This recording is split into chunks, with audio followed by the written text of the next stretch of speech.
Hello, everybody. How is everyone today? We're just having a normal art stream this week. We've been doing a lot of reacts lately, so we're gonna chill today.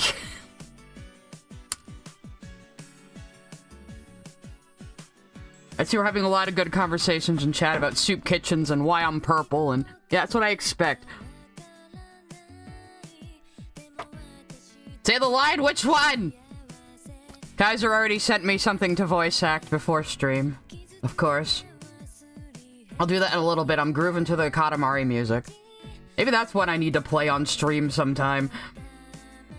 Hey, welcome, Owlman, or welcome back.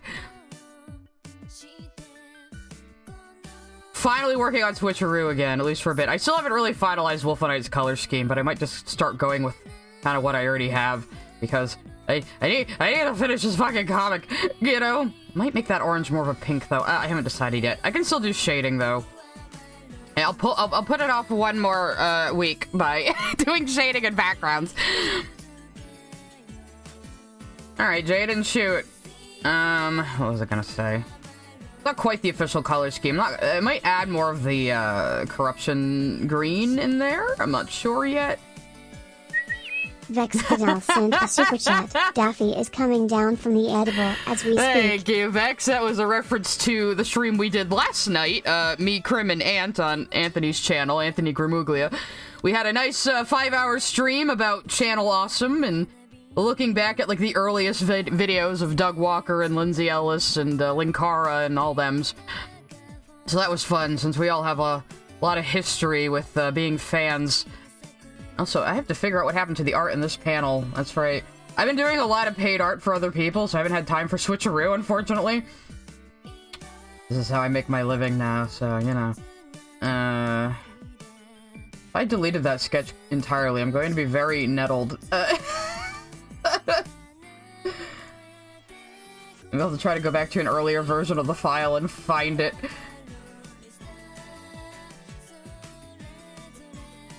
If I had maybe organized my layers properly, this wouldn't be a problem, you know? Don't do what I do, kids. You come here to... That's a 3D model I was using for reference. You come here to learn what not to do a lot to... Oh, there's the sketch. Oh, thank God. I thought I inked it, though.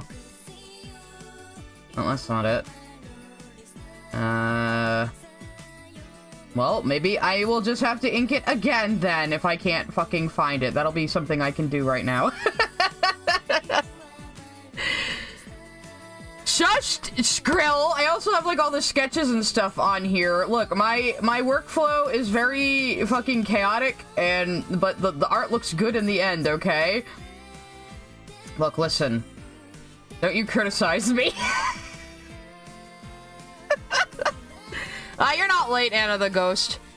Daylight savings time has fucked up the stream time a little bit, but you are on time. It's 2 p.m. for me, and we're all going by American time. Is that all of page 2 there? Okay, yeah, okay. Well, I labeled that page 2, and then I have everything in this folder because I'm an idiot. I think. Oh no, okay, everything somewhere in here. Maybe. If not, I'll just fucking ink it again. Did I really delete the fucking ink layer by accident? Why did I do that? Look, it's not my fault that Vivica A. Fox looked like that in the Batman and Robin movie, okay? Actually, I'll bring up a picture to defend myself.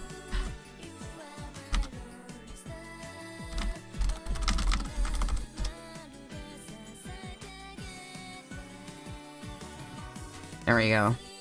I found a good picture. So, yeah, last night, while we were streaming, I stopped the entire stream. John Williams sent a super chat. Jazza Brother made a terrible fight short, and the opening is him waddling like a penguin. I know West Side Tyler covered some sort of sword fighting movie. Shad did. I haven't watched the whole thing yet, because I have to, like, keep my eyes on the screen. It's not something I can just listen to, but I will definitely be watching the whole thing.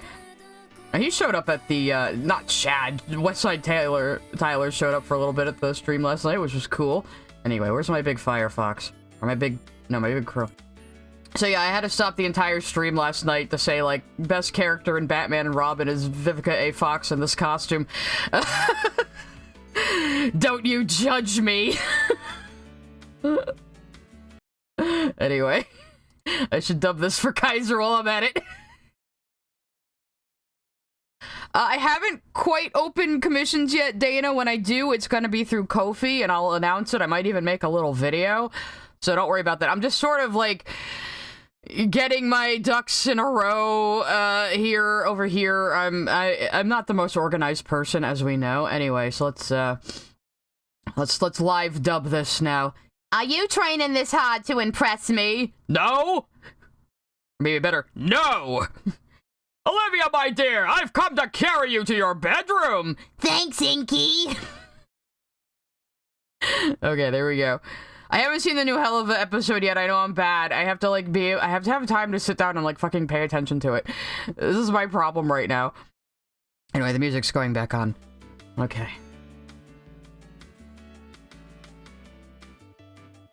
That is our Chrome shenanigans for right now.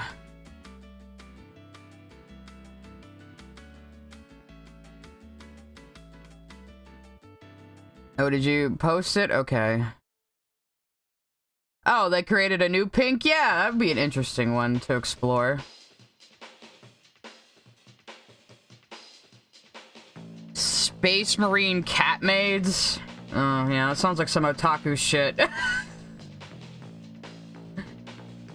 I know, I've seen spoilers for the episode, I just haven't gotten around to watching it yet.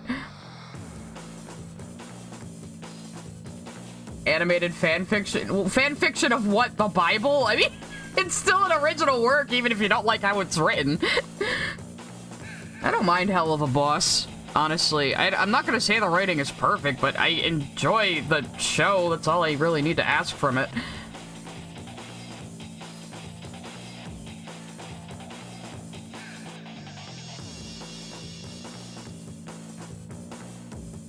No, I don't really have any ideas, Jaden. So, I mean, it's your AU to work on.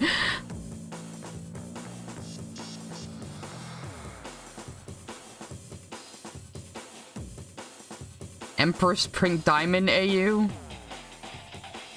It's ruined Steven Universe Reddit? Why, did it take over or something? I mean, AUs where pink never became rose, etc., etc. I think you could do interesting stuff with that. I always say, if you're gonna start an AU, have an idea you want to explore, and then the ideas will come. So, all you gotta do is, like, kind of think, okay, what can I do with this idea? How can I execute this? What should, you know, the main focus of the plot be, etc., etc.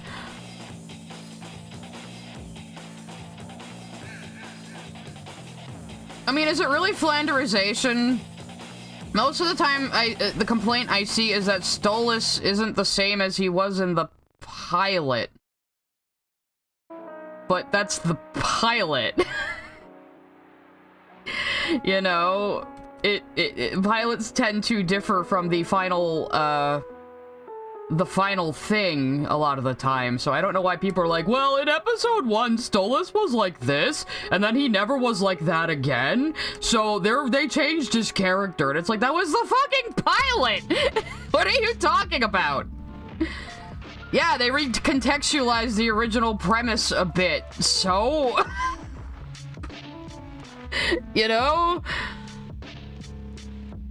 And the pilot's pretty good, but I like the show that came after better. John Williams sent a super chat. AU where all the gems have a mustache. I mean, if that's your dream, John Williams, you go for it. Thank you for the super chat. Yeah, I like the direction they took Stolas in more in the main show than in the pilot, because in the pilot he was just kind of stereotypical, like a rich old pervert, basically. And they got a little more interesting with it. Like, the whole Helluva Boss pilot's pretty different from the main series, too. And I always said if Hazbin Hotel had as big a glow-up between pilot and show as Helluva Boss did, it would be fine, and it was.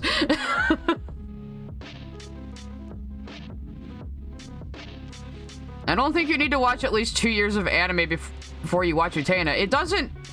Did you hear that from Lily Orchard, all man? Utena does not deconstruct anime tropes. It is a very self-contained work with its own symbolic language. Anyone who thinks that, it doesn't fucking understand what they're talking about. And it's just like trying to put some weird modern lens onto a 30-year-old show. The only tropes Utena subverts are fairy tale tropes. Like universal prince and princess, swords and dragons and castles fairy tales, you know?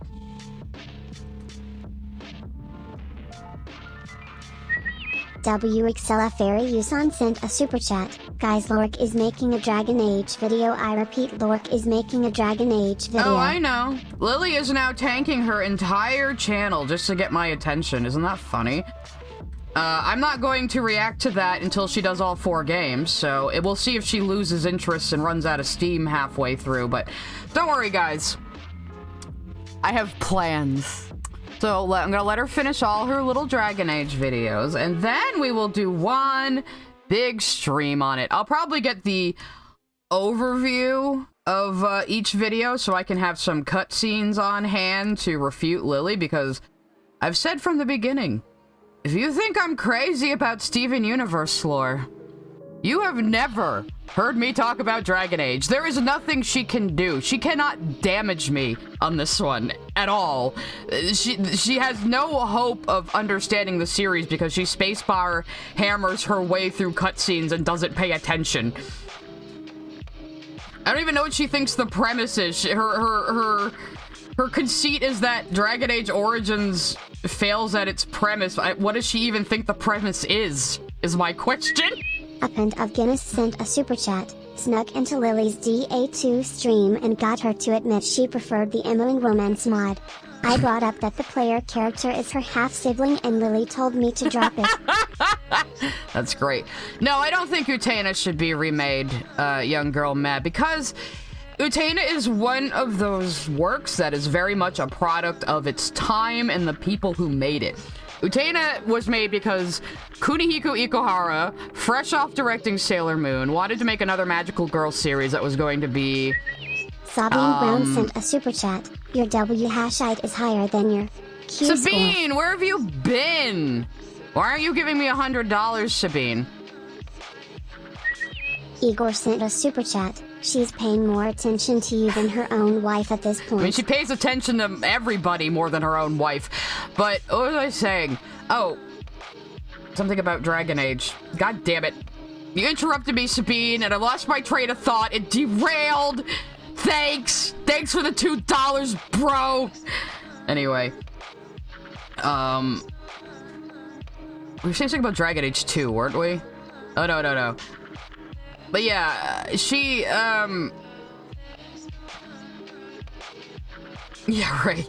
Everybody has their hyperfixing, but no, I am a huge Dragon Age fan. I've been a fan of the games since 2009. I have played every single one on release. I have a head full of all of the lore. And Lily has no fucking hope of saying anything substantial about it. And you know, Dragon Age Origins is the one like all the Chud Bros love, so her insulting that one is just gonna get her in trouble with them. You know, which is really funny. Like, I don't even like Origins that much. Like, I like the story, I like the characters, I like the world. That's what got me through that game in the beginning. But oh no, I was going on about Ikuhara, wasn't I? Courtney was trying to teach teens to masturbate. Sabine, you're a little behind on the times. Courtney doesn't talk to me anymore, and I don't care. And I have publicly said she needs to stop talking to teenagers on the internet. Like, she really needs to stop doing that and having them call her mom. And that's all I'm gonna say about that. Anyway, what was I saying? Anyway, yeah. Utena is a product of its time. Kunihiko Ikuhara, fresh off directing Sailor Moon, was eager to make another magical girl show that would be commercially viable. He got together all of his favorite people. He saw manga artist Chiho Saito, really liked her art, brought her on, had his friend he worked on Sailor Moon with, got his favorite music composer to do the music, etc., etc. So it was just Ikuhara, crazy auteur man, gathering all of his favorite people in his own production house, And then the entire project just went off the fucking rails. I don't think you can repeat that. You know? Sent a super chat. We chillin' today, Sai? Also, we settled on Wolfie? I haven't quite settled on the color scheme yet, because I know I keep saying that, but I've been busy working on so many other things. But, I'm gonna re-ink this panel right now, because apparently I deleted the line art at some point. And then we'll probably be working on, some shading and stuff. WXLF Fairy Yusan sent a super chat. Sabine, where's the proof? Show us. Everybody's arguing in super chats now. Yeah, Sabine, send another super chat with your proof. Send a few. Send, like, a few $10 ones. Sent a super chat. Got Lily to talk about what she liked most about McKay, and it was the noises she makes when starting and ending a call and when she has nightmares. What the fuck? I'm gonna have to check the farms later, see if anyone summarized her fucking stream, because what? Oh, my favorite thing about my wife is when she has nightmares. I sit on the headboard like a little gargoyle, sucking up her dreams.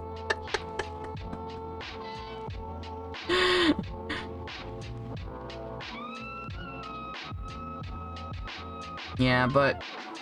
Oh. Dana_Brain sent a super chat. Should I wait to watch the Dragon Age videos if I own the games and plan on playing them myself? I do want to hear your thoughts though. Well, you should play them yourself, but also, I live streamed all 3 Dragon Age games and the new one. So if you want to get my opinions on Dragon Age, you can watch those streams. I go over a lot of the lore, I go over a lot of my theories and headcanons, and I was proven right on every single fucking one of them in Veilguard, haha. But, oh god. But yeah, I'm gonna wait till she does all of her videos on it. I have plans to make this a big, epic, funny stream, because again, I could fucking talk about Dragon Age for hours. You can't slip a single thing past me. I can pull up, like, really rare bits of dialogue that are hard to trigger to just, like, refute her if I want to. So I'll be having resources like that built up for the stream. It'll be fun. It'll be fun. That might be a Just React stream. Anthony Grimuglia sent a super chat. Sabine, where were you last night when Sai, Krim, and I were streaming? Yeah! Also, Lily had spoken about me on stream a few times now. Lol. LOL. Yes, indeed. Also, Sabine, we know you're the one who sent that email because it was from a Polish address. You're not slick. We know you're Euro trash, Sabine.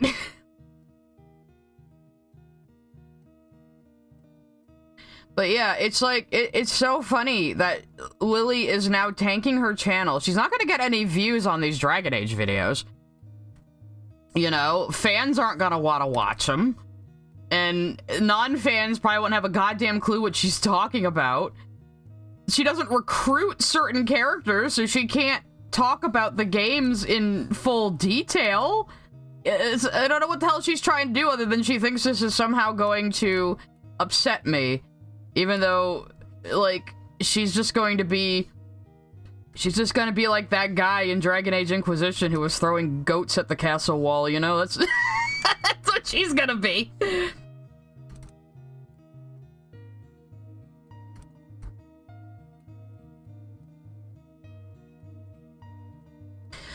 Well, oh man, Dragon Age's popularity is a strange, strange thing.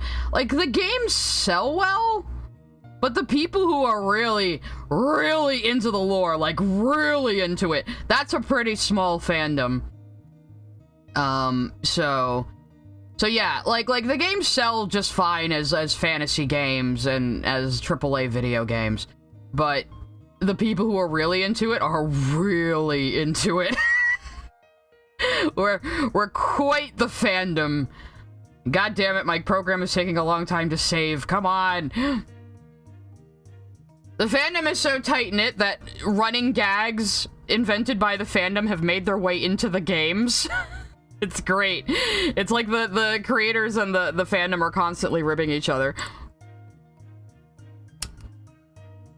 Oh, good. I finally fucking saved. Do I have the time-lapse turned on? That might be why it took so long. Flip Studio, why are you lagging? Alright. Oh my god. Oh, I do have the time-lapse turned on. The file might be getting a little too bloated for it, though. I usually export them and then restart the time-lapse. Well, Veilguard's whole, like, non-binary plotline was really, really bad, Lavender. And it's weird. Because I know that the guy who wrote it, he went non-binary, like, a few years ago, but I'm starting to think, I'm starting to think it's not Patrick Weeks' fault, is what I'm saying. Because it really seems like somebody came in and wallpapered, like, a terrible Twitter pronoun plot over what was a child of an immigrant plot. Like, you can see hints of it in there under all the bullshit. But it is really fucking obnoxious. Like, this character is the most annoying character in the fucking world, and their plotline doesn't make any fucking sense. And you just have to sit there and smile and nod while it's going on, and you get no input as a character or a player. It's bullshit. You just get dragged to a cave to be lectured about gender at one point, and then you have to have an awkward dinner with Tasha's mom. While Tash acts like a teenager saying, "It's not a face, Mom! This is who I am!" It's like the most awkward Thanksgiving dinner ever. Like, you're the worst character in the series, Tash. Even worse than Ogren! Oh, Jaden, I'm waiting for you to ask your questions.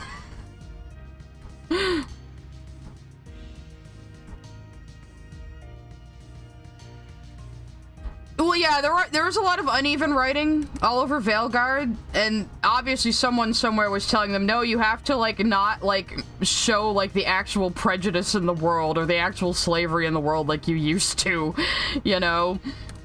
It was all very sanitized. That complaint is completely valid. And Tosh is terrible, and I feel like was rewritten by a sensitivity reader who wasn't part of the fucking core writing team.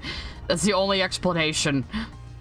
Because Solus's writing is still good, so I know Patrick Weeks suddenly didn't just become extremely untalented. You know? So something fucky is happening there.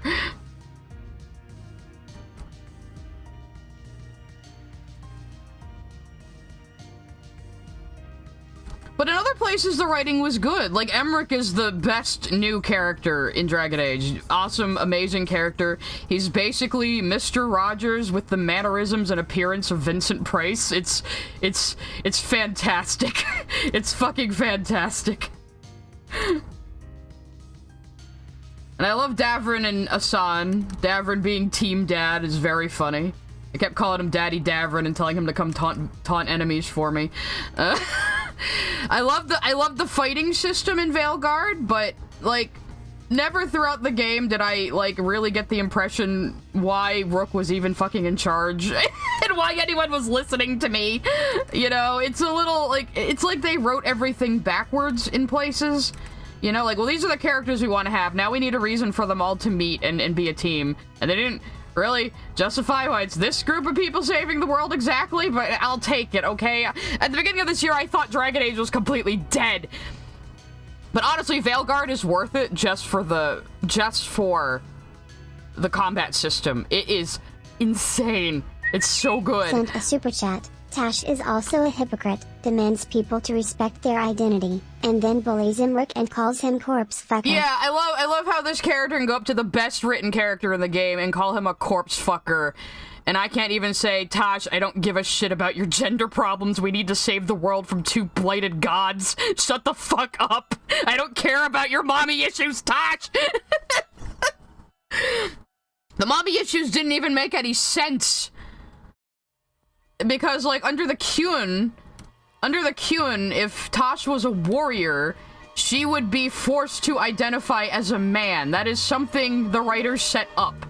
They set up a concept called Akun Athlak, where under the Qun, someone can have, you know, an opposite gender identity, but under the Qun, you are assigned a role. So if they decide, well, you're really good at farming, but you were born male, so you just have to be a woman now, because only women are farmers. They would do that. That's how the Qun works. So if anything, Tasha's mom should have been, like, pressuring her to identify as a man, not telling her to be more ladylike, so it doesn't even make sense in lore. Like, something happened here. Because Tasha's story also vacillates between understanding the Kyun and, like, not fucking understanding it at all. You know? It's very odd. And the mom was a more interesting character who had real lore I was interested in. Sabine Brown sent a super chat. You enabled Courtney to groom teens and now you're soying out over a bunch of bad games. How did I enable Courtney? That shit happened in her own server and KP's server. I had nothing to do with it. And I didn't even know about it until after Courtney stopped talking to me. So, anyway. Toga is dead the entire movie, I think, Jaden Bunch. Because at the end of Utena, you get that story about the drowned boy, and he is basically the drowned boy in that story, in the movie. Not entirely sure why. I mean, good fucking luck interpreting the movie. I've always said, even if you fucking understand Utena, the television show, the movie is fucking a lot. I think, though, I get the feeling that Anthi has kind of brought Toga there in the movie. They seem to be the only two people who are, like, aware of what is going on. You know, I don't know. That's just my opinion, though. But he was dead the entire time. He was wearing black when he showed up. He was dead the entire time. Nobody else talks to him except Utena and Shiori. And Shiori only interacts with him in that weird, like, sheet room where everything's covered in sheets, including him, because he's dead. So, I don't really know what's up with Shiori in the movie, except she does die at the end anyway. She crashes her adult car because she's a little bitch. So... Sabine Brown sent a super chat. You gave her implicit legitimacy by having her on. Having her on what? She was never on my stream, Sabine. I think you're getting your memories confused, Sabine. You go and watch Malcolm's streams, too? Oh, you watch so many of our streams, Sabine. You can't even keep it straight. You're such a fan. Thank you for the money. He was able to hypnotize you. Castle chasing Anthi? Oh, I just think that's it's the fantasy basically chasing her down, not wanting her to escape its grip. Because, I mean, Anthi is kind of the central character in both the show and the movie. The whole dueling system... the reason why the power of Dios even exists is because of her. So, yeah. And Akio is violating her and trying to control every piece of her to get that back from her, but he can't have it because it's her memories of how he used to be, which he is not that way anymore. Now he's a terrible adult man. But, you know, that's just how it goes. Oh, this is a good question, Tyler. Which is more of a mindfuck, End of Evangelion or Adolescence of Utena? I would say End of Eva. Actually, I would say End of Eva. End of Eva is way crazier than the Utena movie. I'll say that. The Utena movie, at least, it has thematic structure and sense to it. End of Eva movie is just an apocalypse movie, basically. Sent a super chat. I'm sorry, Sabine. We can't hear you. Please state your insane bass awkward snipes in the form of $100 super chats. Yeah, Sabine, that's the only way we're gonna understand your argument. If you type a really long essay and $100 super chat, you're gonna have to do that. Sorry, man. I don't make the rules.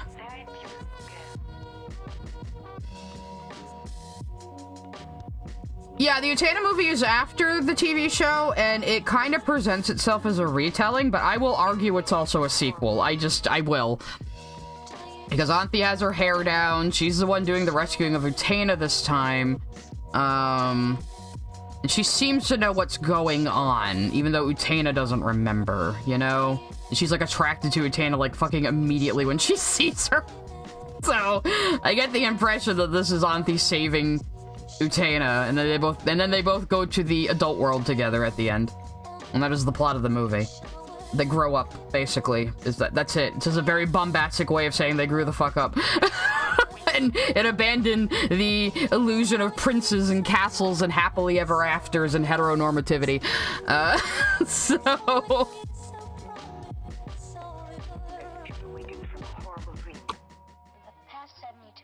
Yeah, Sterling, I've said from the fucking beginning I'm an entertainer. I'm not going to go in depth into Lily's allegations.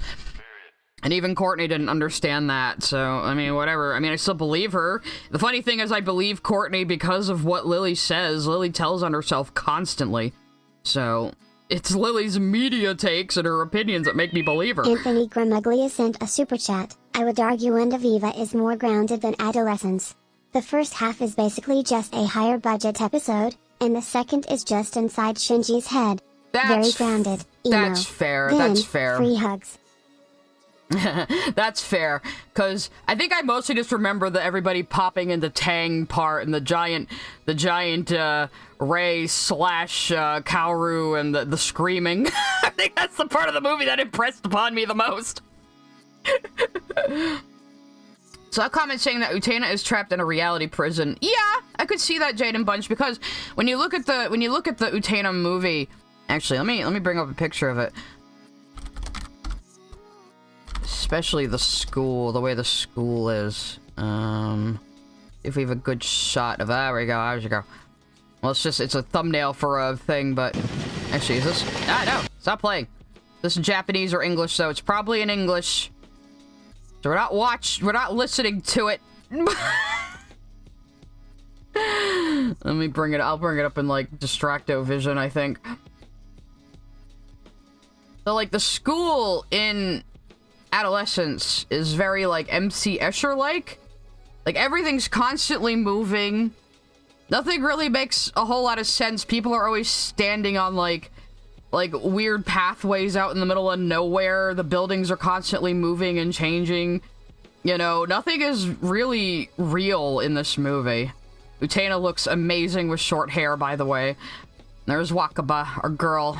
Best girl. But yeah, look at all like the chalkboards just kind of moving around back there. I think Wakaba does think Utena's a boy here. Only later when Saionji realizes she's a girl in the middle of their fight, she's like, whoever said I was a boy, asshole. Oh, there's the Shadow Girls. Also best girls. But yeah, look at how the buildings are moving. It's all like this MC Escher stuff, and people are just standing out there in the distance. Devintech sent a super chat. Hi Sai, I want to thank you. You've been an inspiration for me draw more and start YouTube not for money but for fun. Aw, thank you, Devontae. See? Honestly, I mean, I'm still doing YouTube mostly for fun. I still just do stuff that interests me, and I get rewarded for it, so I'm happy with that. But yeah, but streaming can be very fun, and I'm glad you're drawing. Never too late to start. But yeah, look at this! Look at it! So, my theory is the school in the movie, the world in the movie, isn't real. Now, some of the characters might be. Like Wakaba, Saionji, Toga, Juri, Mickey, and Anthe. And of course, Utena. I think they're all the real characters. Everybody else... And Shiori, actually. Everybody else might be fake. Because at the very end of the movie... all the Shadow Girls turn into, like, straw puppets. I wish they could fucking show me. Give me a picture of it, damn it. Well, it's not gonna show me, but just trust me. At the end of the movie, all the Shadow Girls, kind of just explode into rose petals and straw puppets. And two of them have Anthe and Utena's name tags, which is interesting. And at the end of the movie, you see Wakaba, giving just a random faceless boy a tour instead of Utena. And she's none the wiser that this has happened before. So it is kind of similar to Otori in the show in that it seems to kind of be in a cycle, like a never-ending school year. And people just kind of pop in and out of existence, like actors, you know, coming on and off the stage. It's like how, like, Shiori just suddenly comes back to the school when it would be thematically relevant for Juri. Where was she that entire time? It's like she was just inserted to mess with Juri, you know? It's very interesting. Oh, did you find the clip? Thank you, Jaden. Let me see. Oh, is this subtitled too? That'd be great. Yeah, actually, we'll watch spoilers for the ending of the Utena movie. I won't show you the whole thing, but at the end, yeah, you can see everything's fake. All the Shadow Girls were just straw puppets.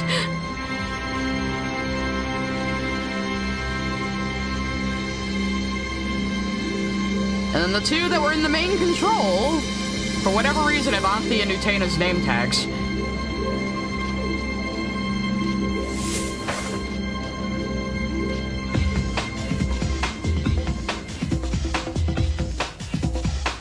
It's quite the ambiguous ending. You know, it's very interesting, but I won't spoil any more of it for you. That's just the shot that's always kind of like raised my eyebrow that I've never quite been able to interpret entirely. But I think it was pretty popular among the fans when it came out. I remember getting it on DVD and watching it a lot with my friends. Utena was popular back in the 90s.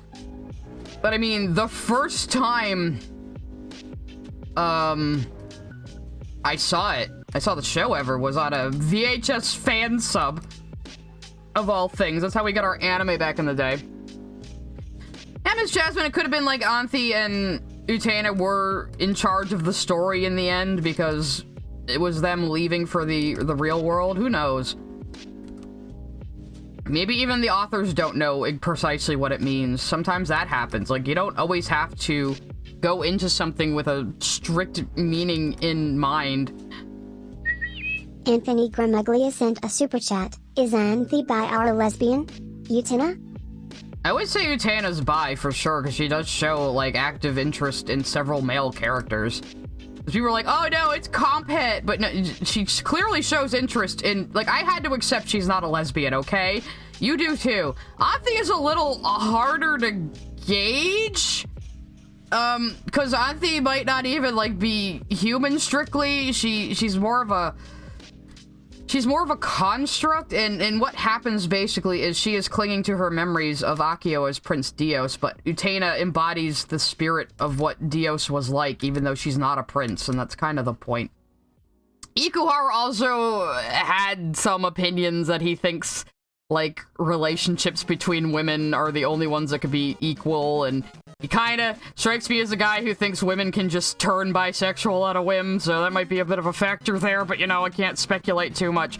But, yeah, I don't think with Anthe especially you can really box her into anything. She is an extremely complex character.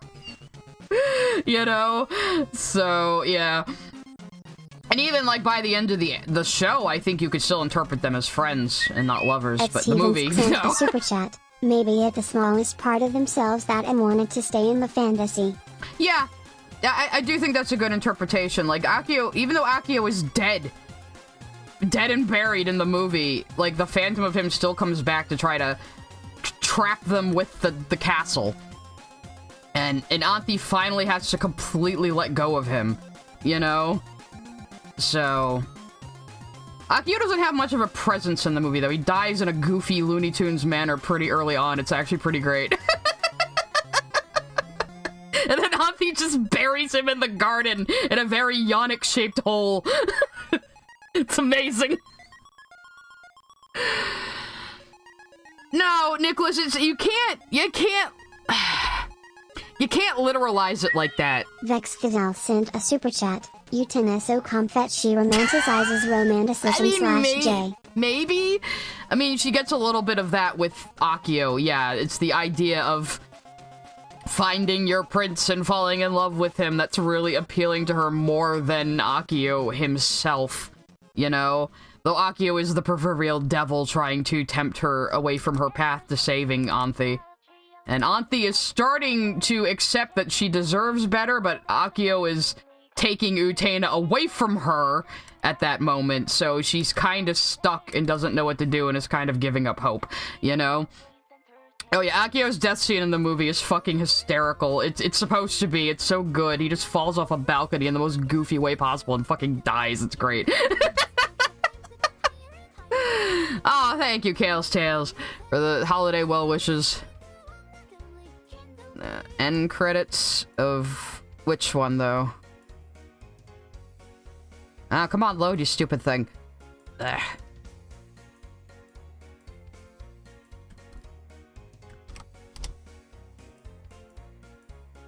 Oops, that just gave me a bunch of, like, AMVs and stuff. I'm not sure I copied the link correctly.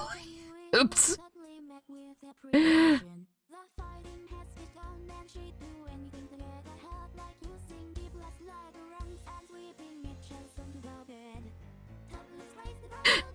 Okay, I miss my wife, Sai. I miss her a lot.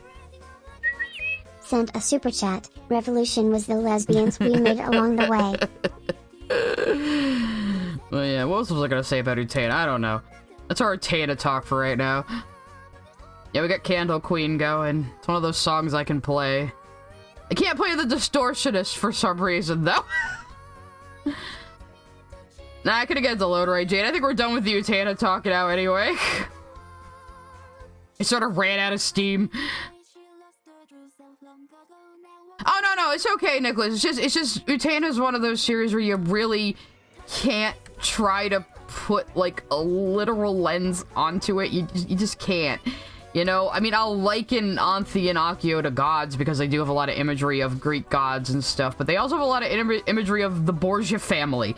You know, there are a lot of things, but overall, they're the danger of trying to live fairy tales and how much that damages people and how much it's a raw deal for women in particular, because, you know, you're told, oh, you'll find a handsome prince one day, and you'll get married, and you'll live happily ever after, and that has trapped so many women in terrible marriages to awful men throughout history.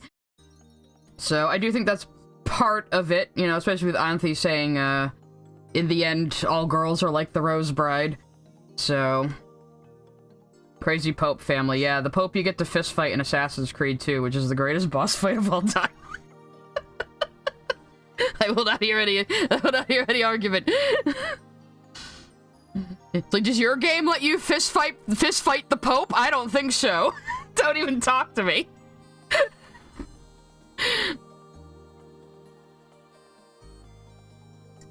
Oh, I don't know much about Welcome Home, Jaden, except that the poor fucking author blew up in popularity so quick and, like, had to tell people, like, can you stop, like, monetizing shit with my characters and, like, don't do that, please?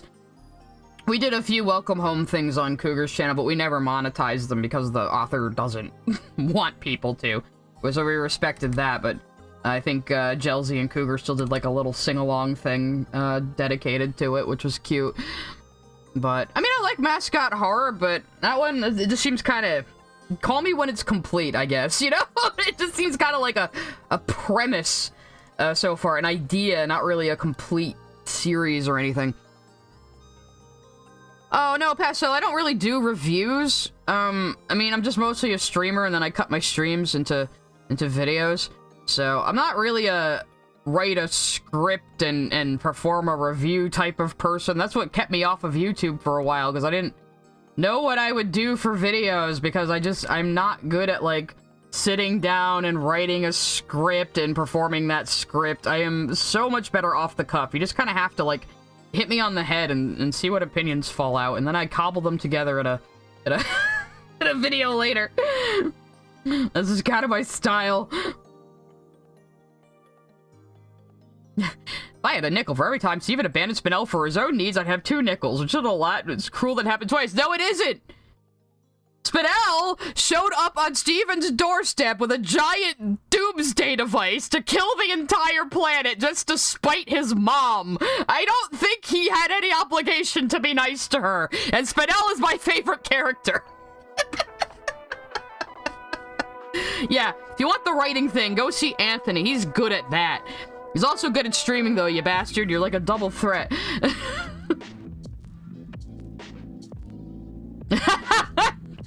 Diet Court's cool. It says, to be fair, being bad at script writing hasn't stopped a lot of reviewers.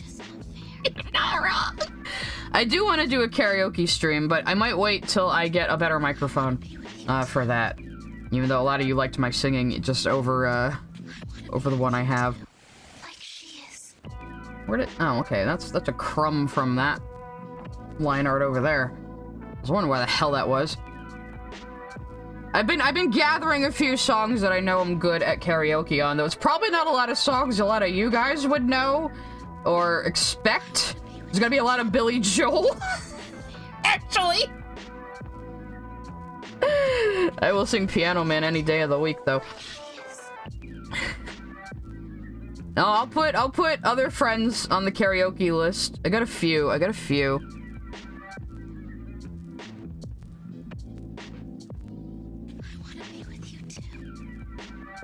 Oh, Amanda the Adventurer? Yeah, okay, this is gonna sound mean, but I thought Amanda the Adventurer was a little too try-hard. And they were a little too over the top. Like, if they had kept it within the parameters of what an old game is capable of and did something more like the footage of Majora's Mask that goes along with Ben Drowned, I think it would have worked better. But, like, I was just watching it like, alright, you're trying way too fucking hard to be spooky, and I can't suspend my disbelief that this like early 2000s video game is capable of like the graphics you're showing me right now. You know? If they had just kept it a game, just a game being haunted or glitchy or whatever, I think that would have worked better. It was just too try hard for me. Sing us the song, you're the Psy Scribbles woman. No, I'll sing the lyrics as is. I always do. I'm a professional. Damn it. I was singing songs phonetically in Hungarian when I was a kid in my chorus, so... No, I don't... Not Uptown Girl. It would be, Piano Man, Only the Good Die Young, maybe Big Shot, My Life. There's a few I can sing. I actually like Billy Joel. You can call me Huey from The Boys, but I like Billy Joel. Yeah, I couldn't even get through the whole Amanda the Adventurer. Like, yeah, that Quartz Quoll is saying the same thing. It's 3 spooky, 5 me. Yeah, it was just too try hard. I'm sorry, you know. No offense to the people that made it. I'm sure they worked hard on it, you know, and plenty of people do enjoy it. So, thought Tattletale was more try hard. I never even looked into that one, so I didn't. My top favorite Mascot horror is still Don't Hug Me, I'm Scared, and yes, I think it counts, even though it's not technically a horror.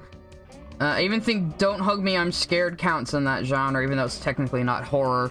I just think it's... I consider Mascot horror to be anything that takes, like, old children's stuff from the 90s and the early 2000s and just, you know, makes it disturbing, you know, makes it eerie. That's just my opinion, though. But that's how I define Mascot horror. I have not seen the adaptation of the Cave creepypasta.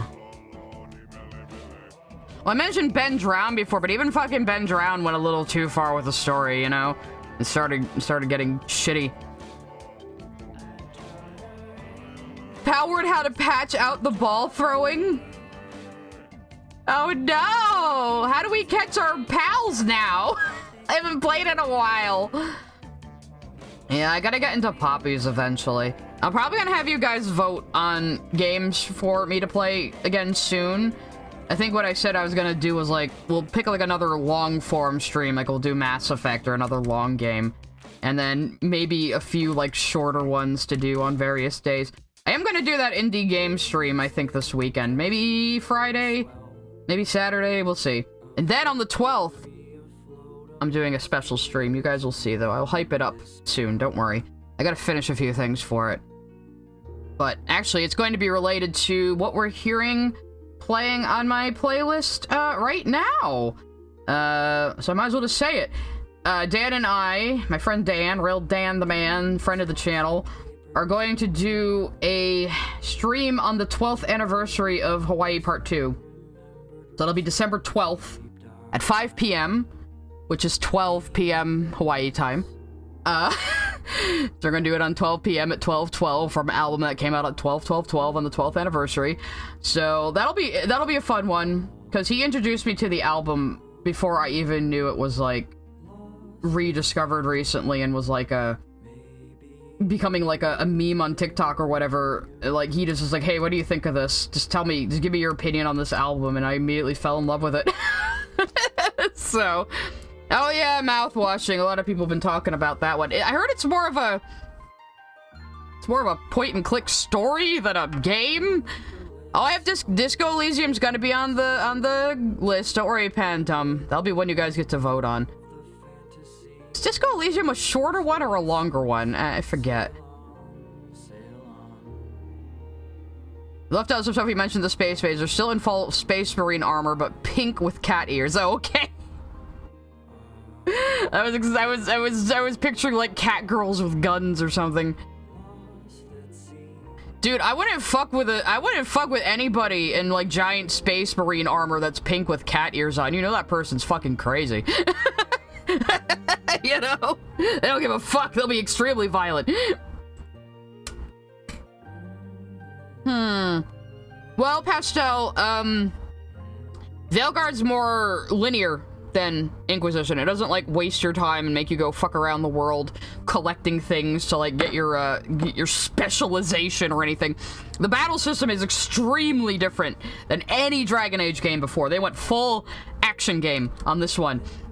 And I really liked it. I'm playing Mage right now, which I don't like as much as Rogue so far. I'm even interested in trying out Warrior at some point, though. So far with Mage, I'm kind of like a little meh on it, but I might just need to build up my skills more and have more to play with. I really liked playing Rogue. I was like, at some points playing Rogue while I was streaming, I was getting worried that the chat couldn't even keep up with what I was doing because I was like just shredding through bad guys so fast. So I was happy with that because I never cared for the old CRPG style, which they were already starting to abandon in Inquisition. Yeah, Veilguard has a very intuitive battle system. It's very intuitive on keyboard and mouse. I'm even interested in trying it with controller, because it seems like it would be good on controller as well. And I never play Dragon Age games with a controller. Plot-wise, the lore is intact. They kind of rush through a lot, though. Like, I was really happy to get all my lore answers and be told I'm right about everything. But they do kind of rush through a lot of it, to the point I'm like, where the fuck are you guys gonna go with the story after this? I mean, I kind of do know from the hidden cutscene at the end, where we're gonna be learning more about those across the sea, which, okay, cool, but I'm still a little worried about the series' future. But the complaints about the writing being sanitized, they are true, unfortunately. They, like, my elf character and Davrin will talk about elves being, you know, being prejudiced against and having a lower station in society, but you never see it. I didn't get called a knife ear once in the entire game. Sabine Brown sent a super chat. Why don't you denounce Courtney then? Explain. Sabine, have you not checked my blog recently where I said Courtney needs to stop talking to teenagers online? Did you not see that? Maybe you should, like, do your fucking research before you waste $2. Send 100 next time. Yeah, a lot of people said they liked mouthwashing. I mean, it's pretty short, right? Because I was gonna do, like, some shorter one-shot streams and stuff like that. I do want to do Pass Per Toe 2. I did play Pass Per Toe 1 on stream long ago on Twitch, just mostly for my friends. But I lost my goddamn mind playing that game for some reason. It's like every time I think I'm gonna play, like, a nice, chill game, I end up losing my goddamn mind. It happened to me when I played Ori and the Blind Forest, too. I was just so bad at it, I was going crazy.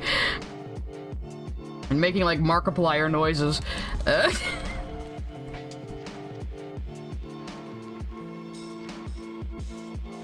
It was not a good game for me to stream, just because I don't know, for whatever reason, I got lost really easily, and I was just bad at the platforming, and it was just not a good game for me to stream. So I just devolved into, like, monkey noises. I don't even need a new house, but if Sabine wants to fund it, yeah, go ahead. You can fund I want to put a gazebo in my backyard, Sabine. Give me more money.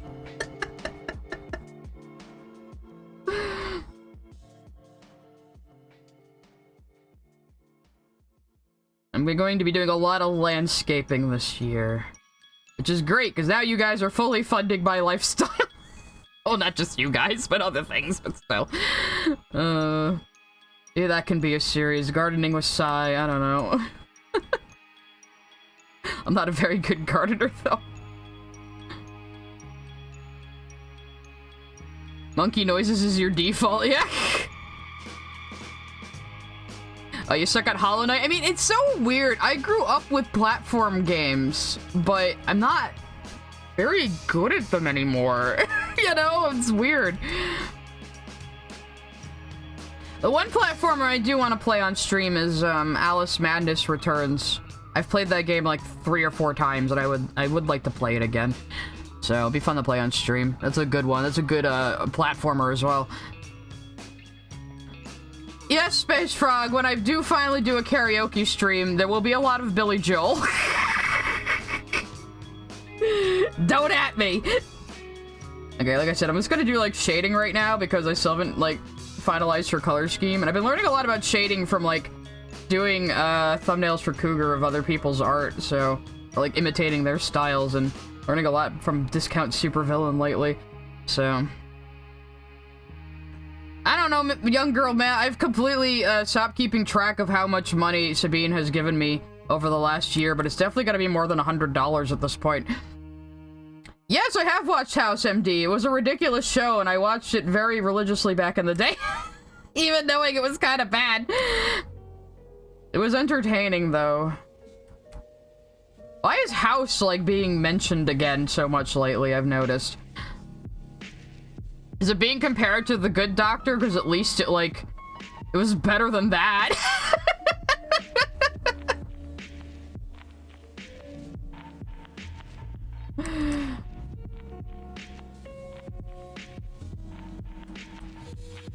I won't have to be drunk for a karaoke stream. I was just a little emboldened to sing on stream because I was drunk when I was going over Lily's terrible, terrible Utena TTS video, which I'm pretty sure has ratioed her original video again. And now she's just begging for my attention again by covering Dragon Age. And we did a 5-hour stream that wasn't even about you, Lily, last night, and we got a pretty good crowd, so... Maybe people come to us for, you know, our personalities, and not just to listen to you get shit on. Though people do love to listen to you get shit on, that's what launched my YouTube career.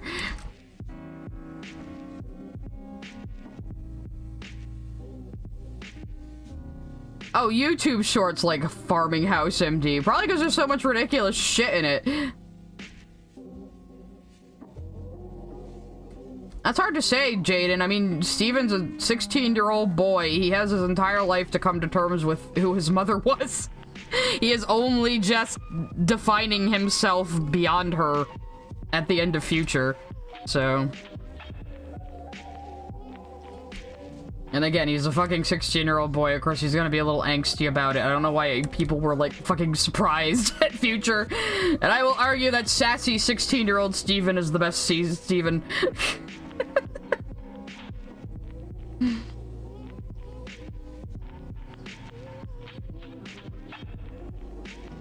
I kind of agree, Owlman. I'm a bit of a Future defender because the circumstances under which it was made were complete bullshit.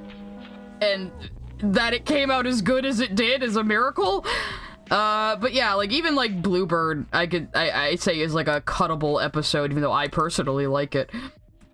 And, probably a very special episode, but they wanted to show off some of the fusions again. They were trying to do fan service and wrap up some plot points and explore, the ramifications of being a teen hero on Steven all at the same time. That's why it's a little messy.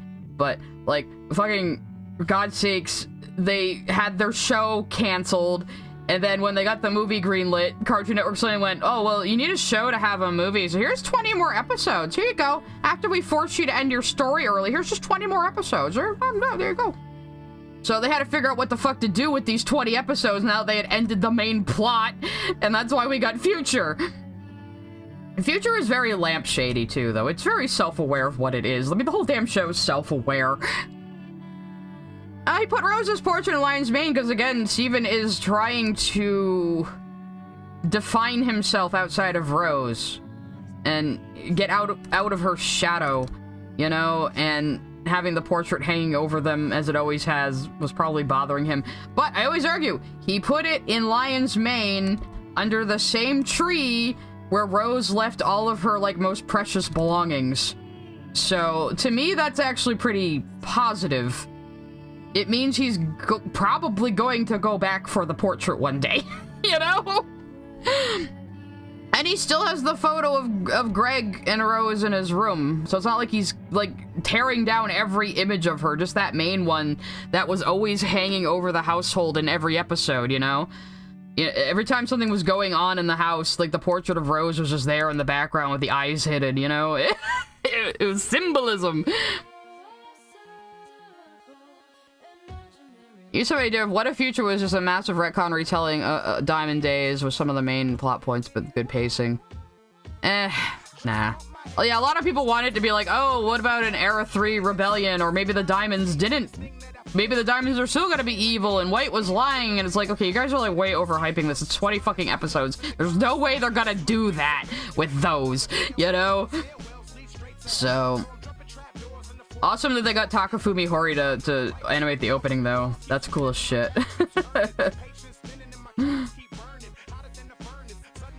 Yeah. Well, the whole thing with Bluebird is, like, Bluebird, the episode, the character, is a send-up of the SU crit community, but it's also making fun of the show itself. Because, you know... Oh, here comes Sabine again. Oh, it's $5 this time! You're learning! Was literally talking about male naughty part size with a teen. Plus, she wanted to have a teen call her mom. That's textbook GROOing. Okay, Sabine, how many times do I have to tell you that I have publicly disapproved of these actions? I don't know what else you fucking want, bro. But thank you for the $5. Send 100 next time. Anyway, what was I saying?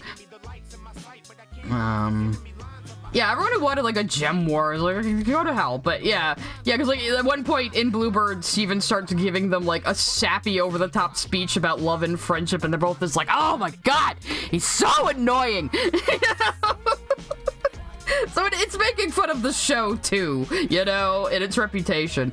It's a funny episode. It's just supposed to be funny. I don't know why people take Bluebird so fucking seriously. It's hysterical. Actually, my favorite detail in Bluebird. Hang on a second.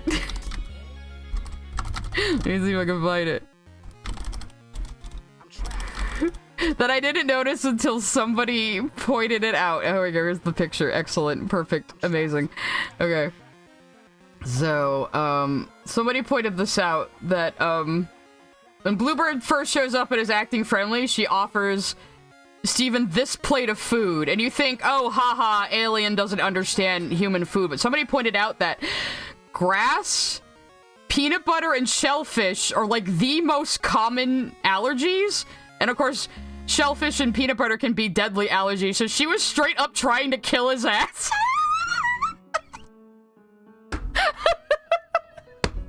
And I love that. It's such a funny detail. It's good shit. It's good shit.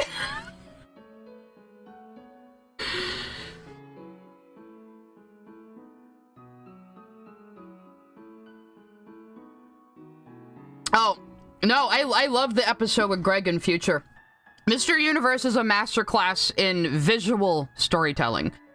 You can pick up so much from just looking at the house when they break into the parents' house. Like, I figured out it was Greg's parents' house pretty quick. Steven's a little dim. But when I saw he was climbing into a window on a tree branch, I was like, oh, this must be how he got out of his room when he was a kid. This must be his parents' house. Like, I figured it out immediately.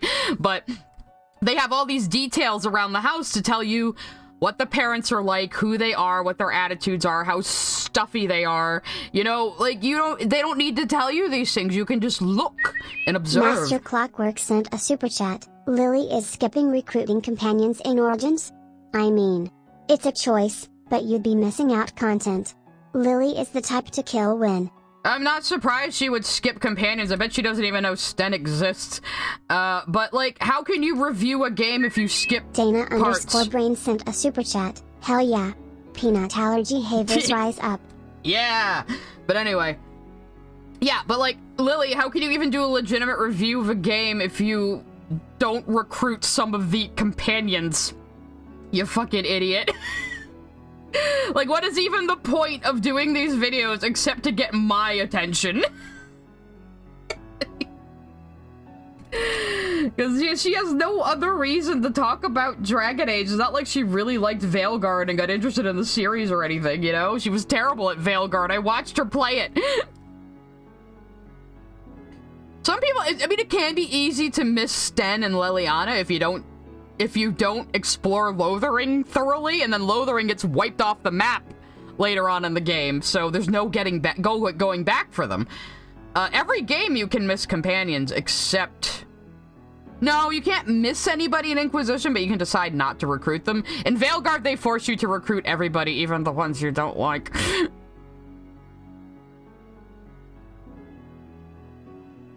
I might watch that on my own later, Jaden.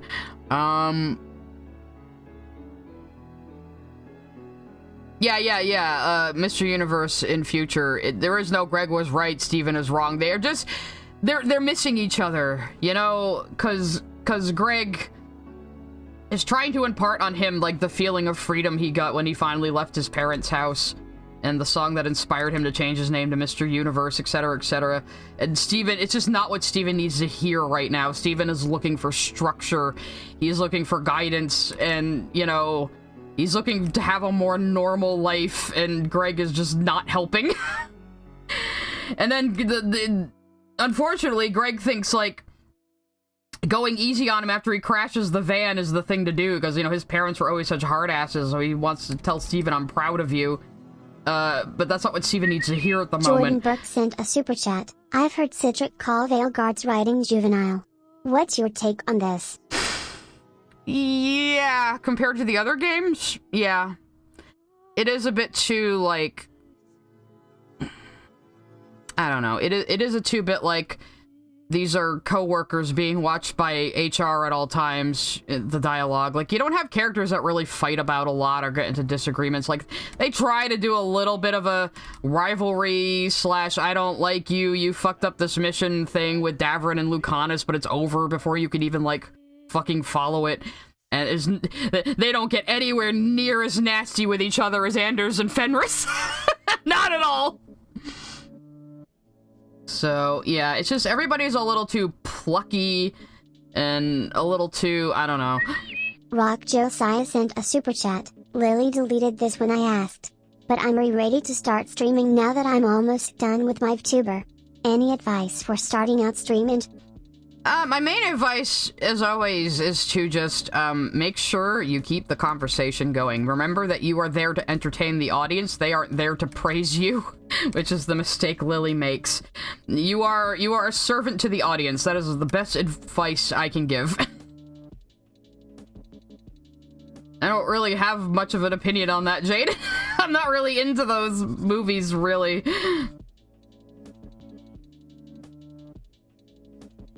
Yeah, they are too chummy in Veilguard. It's like they want us to believe these are found family and best friends, but they don't really give us the journey part of that, and they've really, like, toned down a lot of the conflicts in just the world in general. So that's kind of disappointing. You know, it's like, oh, you have the Shadow Dragons who are fighting against slavery in Tevinter, but we barely see any of the slavery in Tevinter. I mean, for fuck's sake, we're in Minrathous. I know we're only seeing Docktown where the poor people live, but we're in fucking Minrathous, the fucking capital of the Tevinter Imperium, where all the powerful evil mages are, and where slavery is legal. We should have at least seen some of that, you know? I did like the city designs, though. I don't even mind that they're basically hallways with, like, a set piece to make them look bigger. I think that's still very clever level design, and I loved the look of all the cities. These are all places we've never seen in the games before, like Tevinter and Antiva and the Grand Necropolis. That was what I was excited about. Sent a super chat. My ideal SU feature would have been him going around with Jasper coming to terms with the fact they're both raised as warriors for a war that no longer exists. Him and his first enemy finding purpose. Well, you know, they almost got there. They almost became friends. And then Steven shattered her. And that ruined everything, because Jasper just fell right back into the old ways of going, okay, yes, you're worthy of being my diamond now. And Steven was like, that's not what I was trying to do, though. But Jasper has her own idea about things a lot of the time. Yeah, Yeah, Treviso was pretty cool. I love how, like, when I was streaming the game, I was like, okay, we're going to either Minrathous or Treviso. I was like, Treviso must be fucking Antiva with that name, and I was right. Yeah, the hair thing in Veilguard is really funny, because the fandom likes to joke that we just bullied them so hard about the terrible hair selections in Inquisition that they actually made good hair physics for fucking Frostbite.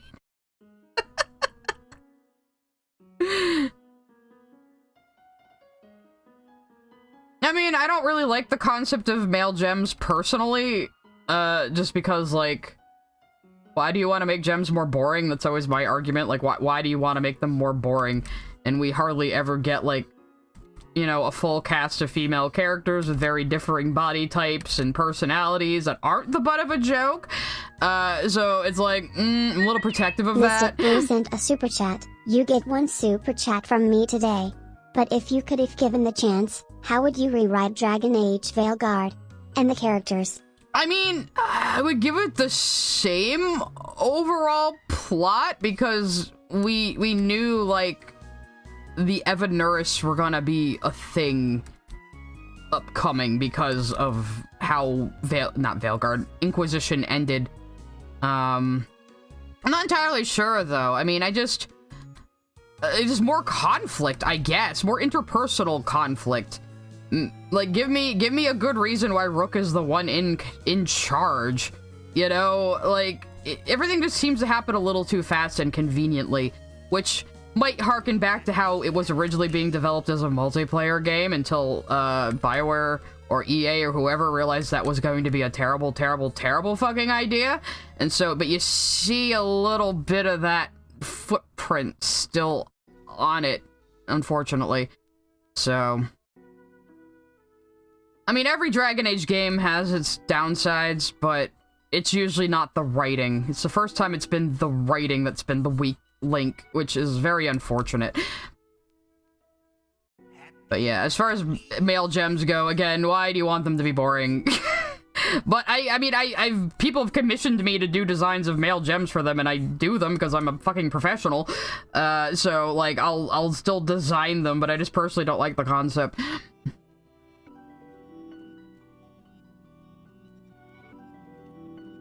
Yeah, I mean, and the devs of Veilguard kind of implied on Blue Sky that a lot of things people are criticizing right now are things they're also not happy about, but didn't really have a lot of choice about, so just keep that in mind, too. Raiden Raichu sent a super chat. Joke's on you, Sai. I have a male Gemok who's trans. I mean, that's fine for you, I just don't like the concept personally. It's like, you have plenty of other series for that.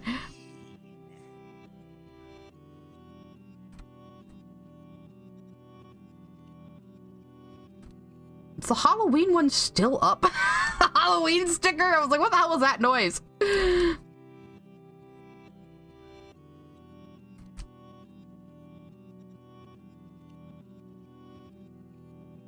Yeah, that's the thing. Like I said, you don't usually get a large cast of female characters with such differing personalities and body types that aren't made the butt of a fucking joke, you know? So it's very unique and refreshing, and I would prefer to preserve those aspects of the show personally.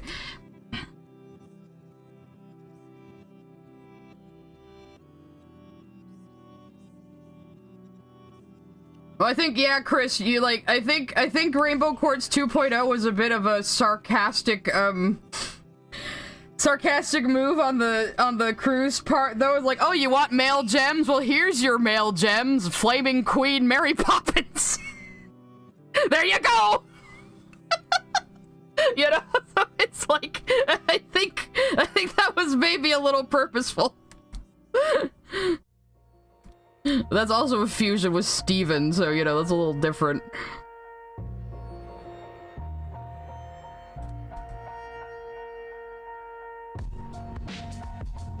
Halloween is forever, though. You're right. What am I complaining about?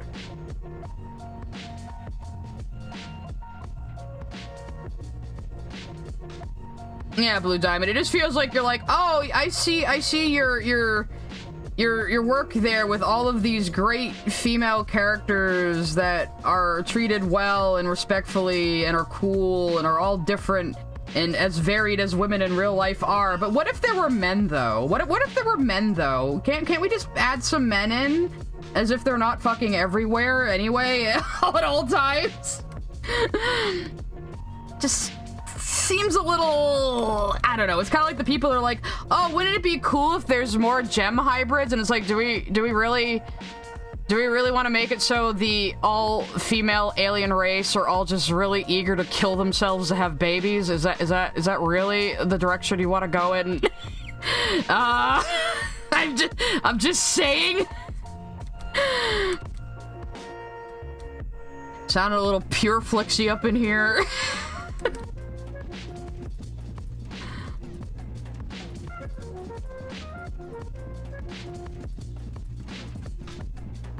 Of course it's made references to Gurren Lagann. It's in Peridot and Lapis's new outfits after they reform in the last season. I know Moana 2 is just a fucking Disney Plus show that got cobbled into a movie, like the goddamn Atlantis sequel. But somehow it still made bank, so Disney is not gonna have to improve. Hooray.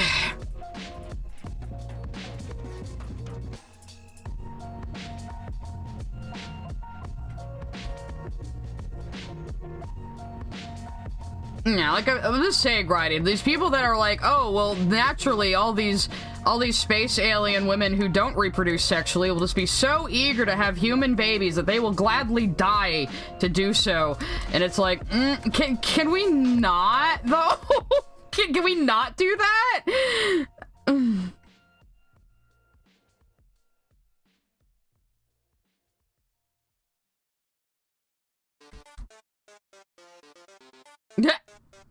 Oh, I want to know what that new Snow White movie is going to come out like. That has been a fucking shit show.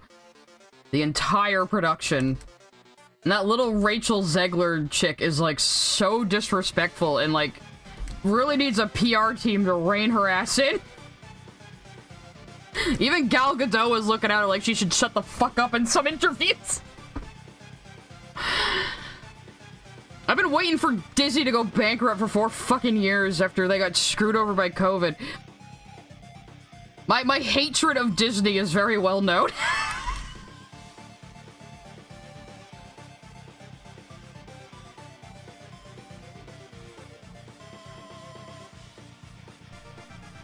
Oh, is the new trailer for the Snow White out? I'm gonna have to watch that and just see how fucking bad it is. Actually, maybe we could just watch that on stream. And I haven't seen Wicked because honestly, I don't really care that much about Wicked. I never have. Snow White trailer, let's watch Master that. Clockwork sent a super chat. Have you seen some of the concept art for Dreadwolf? It looks like the game was going to be much more dark and Rook was an agent of the Inquisition. I heard about it, Master Clockwork, but I haven't looked at the material yet because I know I'll probably fucking rip my hair out at the wasted potential and what we could have had. When I'm brave enough, I probably will get the art book, though. I have all the other art books for the games, so I do love, oh god, what is his name? Like, the main character designer. Dragon Age character designer. I should know his fucking name. I love his artwork. It just fell out of my fucking head just now. But he's been like the main character designer / artist on the game for like fucking ever, and he's great. So I do like to get the art books for his art. The fuck is this dude's name? God damn it, why can't I remember it? I'm seeing some Origins concept art, but I don't think they're mentioning his name. I'm pretty sure it's Matt something. Christ. Anyway, let's laugh at the bad Snow White trailer. That's what I was doing. Alright, where's Distracto Vision?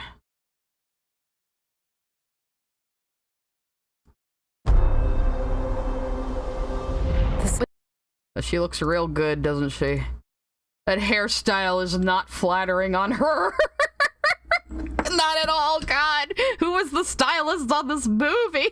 This was my father's kingdom. A place of fairness. But the queen changed everything. Take him. Oh, my evil stepmother came in and ruined everything. Women ruin everything. Away. Your Majesty, What did you say? Oh, the God. people need some kindness. You know, I really don't remember you being this opinionated. Oh my God, I am so sorry, but Gal Gadot is a very bad actor. She could at least pass for Wonder Woman because Wonder Woman's kind of stoic and she had the look, but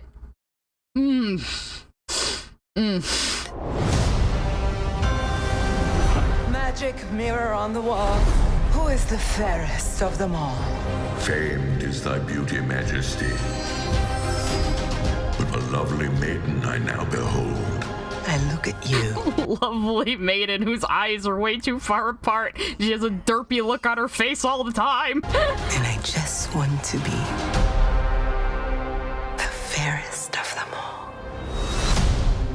The queen is evil. You must flee into the woods. All the acting is bad. The queen is evil. You must flee into the woods. Goodbye now. My parents always said this forest was a magical Oh place. my God, look at the CGI. It's so bad. This is like some fucking Alice in Wonderland CGI shit. It's so, oh God. Like the color grading is so off. Everything's just low contrast mush. Place. Is this, oh, I'll show you a dark and dramatic Snow White after this, Space Frog. I'll show you. Hello? Is there anybody here?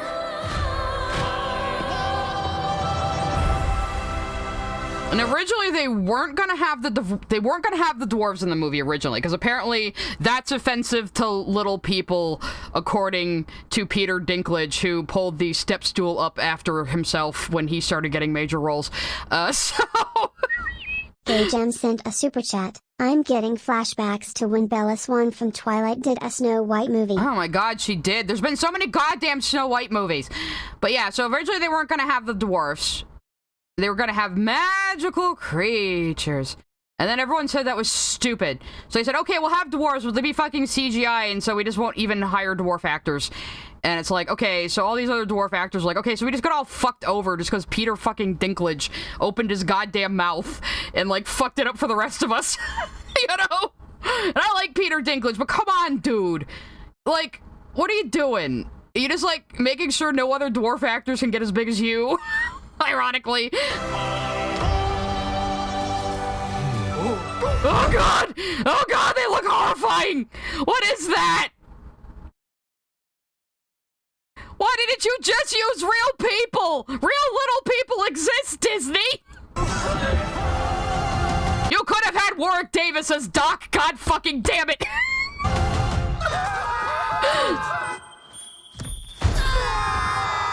Oh my God, the CGI is so bad! What is this? Oh God, why do they look like terrible clay masks? Holy fucking shit. A human. What did you think I was? Nothing. Ghost. Vex Spinel sent a super chat. Live action fairy tale speaked with 10th Kingdom TBH.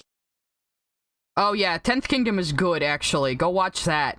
If you want to see good urban fantasy, which is very rarely done well. My friend got me into that years and years and years ago. And ironically, she always compared me to the Snow White, and I always got compared to Snow White as a kid, too, because I was very pale with dark hair. But yeah, oh God, the dwarves look fucking nightmarish. You could have just used real fucking people. Yeah, Once Upon a Time, even the dwarves better. Once Upon a Time is a trash fire, but at least it's an entertaining trash fire, you know? But, like, oh God, why didn't you just use real people? You'll be safe from the queen here. Also, they said you're human. Like, the dwarves in the original movie weren't necessarily not humans. In fact, they might have represented, like, children who are sent to the mines and work and get, like, aged rapidly from doing hard labor. You know, they weren't necessarily fantasy creatures even in the original movie. They were just little people. The Queen stole everything from all of us. We're gonna need your help.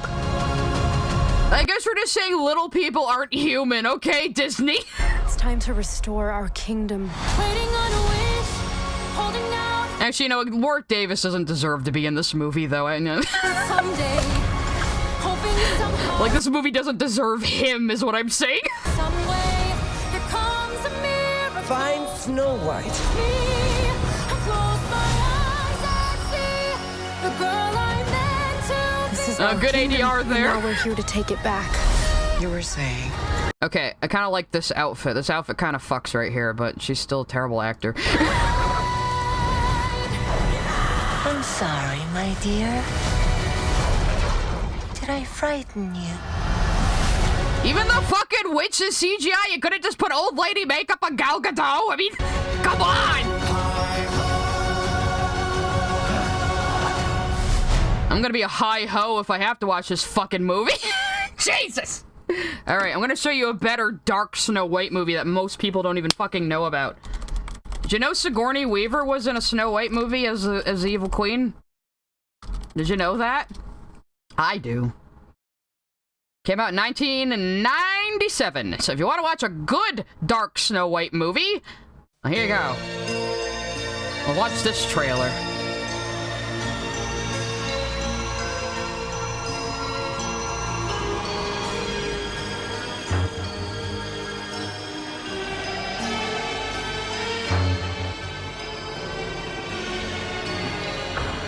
I actually haven't seen this movie in a long time, but I remember it.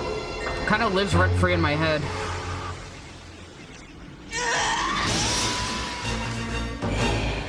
Sigourney Weaver is amazing in it. Just watch it for her. Did you think you could hide from me?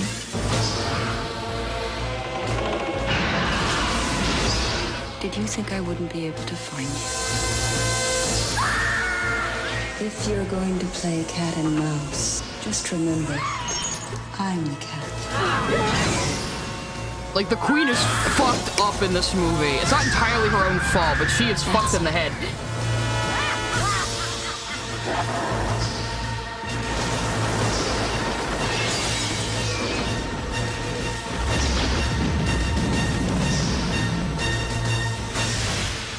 What's the matter, dear? And look, Sigourney Weaver in old lady makeup! It's possible!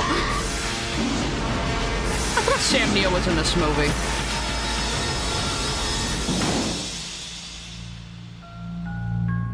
It is a little too edgy 5me. It is a little bit, but it's a good watch. And like I said, if nothing else, watch it for Sigourney Weaver. She is fucking incredible in this movie. And Ant, if you're still here and you've never heard of this, you probably should watch it. I think you'd like it a lot. Yeah, I was telling Space Frog made the mistake last night of telling me he's never seen Serial Experiments Lane and never even heard of it. I was like, holy shit, Space Frog, you need to watch that. It's completely up your alley. So, yeah, so, there you go. Look up Snow White, A Tale of Terror with Sigourney Weaver. So fucking good. I've heard of the Curse of the Poltergeist movie, yeah. That lots of people who worked on it died, and that they actually used real fucking skeletons in the movie and didn't tell the actress who was interacting with them. Well, it is true that fairy tales used to be dark. Like, it isn't based on the original Grimm's Tale, really. They add a lot of extra stuff, but it is interesting. And, like I said, just Sigourney Weaver's performance in it is so fucking good. So it is a little too edgy 5me. But it is kind of, it's almost like a Wicked. It's like, it doesn't really have a lot to do with the original story. It's just kind of based on it. I don't remember if the queen dies by dancing in red-hot iron shoes. It sounds like something that might happen in that movie. That's how the actual Snow White, like, original tale ends. The queen goes to Snow White's wedding, not knowing it's Snow White who's marrying the prince. And they greet her with red-hot iron shoes and force her to dance in them until she drops dead. Fucking fairy tales are hardcore, guys!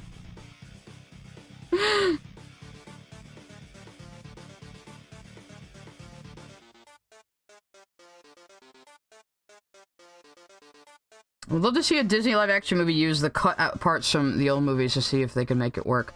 I don't see the point in making live-action versions of movies. And even, of course, with the fucking Lion King one, it's not even live-action. It is an animated movie. They just refuse to call it that, and it's stupid. I'll move this into the actual panel it's supposed to be in. Boop. Oh no! It disappeared. What did I do? Okay.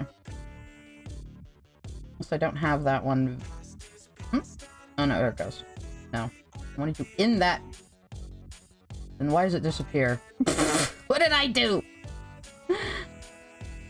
Okay, fine. I guess I'm just keeping you above that layer for now until I figure out why it's doing that.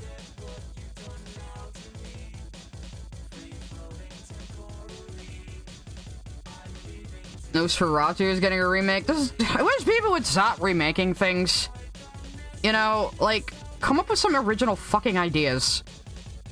And look at movies like Everything Everywhere All at Once, you know? It's doing something new. Even the fucking Barbie movie, even though it's based on Barbie, it was at least doing new things and, like, had real sets, and you could tell the people working on the movie were having fun while they were filming it. That's very rare these days, unfortunately. Actually, I'm gonna take a quick break, though, because I have to go to the bathroom. I'll be right back.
Oh, you're never getting over that, are you, Leno Lacola? That time we were reacting to Yondev and I accidentally left one of his videos playing on the break.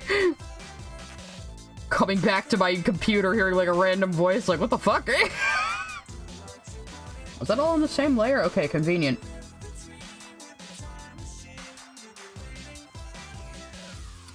You'll have time enough to spend some time alone. I really like shortbread cookies. I've been making oatmeal chocolate chip cookies a lot recently. Do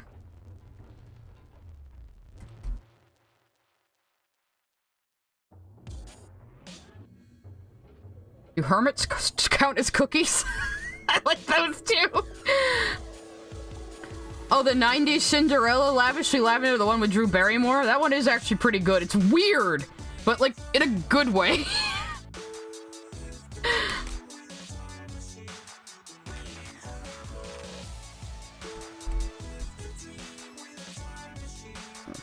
Fatten up the line on this a little bit here.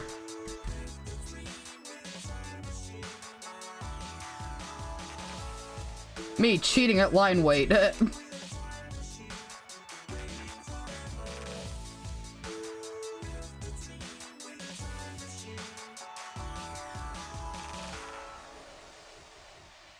minor seconds in the song. See, oh man, I can't discern things like that, even though I can sing and have tonal memory. I'm not good at like the actual construction of music, but yeah, definitely come to our Hawaii Part 2 stream if you're interested in that.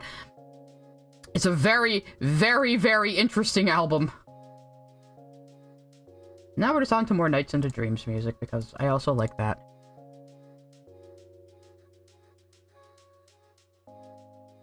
Fireman's Cross, I just remembered I need to draw the smoke and the slug being an evil couple. Is that a reference to last night's stream?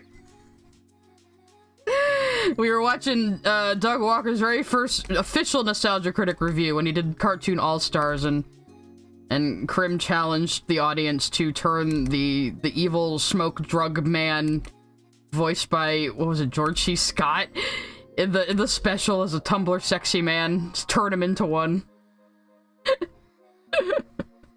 And then we found out Vivzy Pop has already actually done that for real. Which is hysterical. Drop the album, it's Hawaii Part 2. You guys want to get prepared for that stream, actually. You can listen to the whole album on YouTube. And they have revenue sharing on the music, so I can play it on stream as long as I just let that happen. So I have 4.2 million fucking views. That seems to be the whole album. So if you go to YouTube and type in Hawaii Part 2, you will see the entire album here. It's called... Yeah, it's in the middle of it, but it's a very interesting concept album. It's very strange. It's very interpretatable. So that's what me and him are going to be talking about. I have listened to it a lot. I could play the Mind Electric. Sure. It's right here. And I don't think it'll get me demonetized. Give you guys a taste of what we're going to be talking about on that stream on the 12th. I haven't seen Marion Max. I've heard of it. Alright, well, let's play the best song on the album for you guys right now and see what you think. It's beautiful so far, right? I agree, Clip Studio is the only good art software. That's why I use it. Dude, this album's very normal, guys.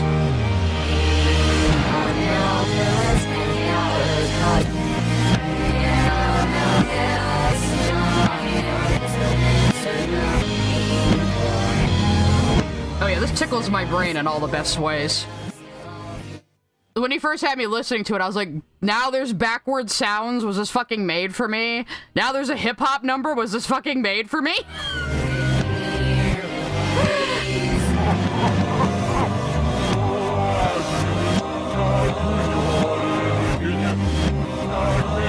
Very normal music.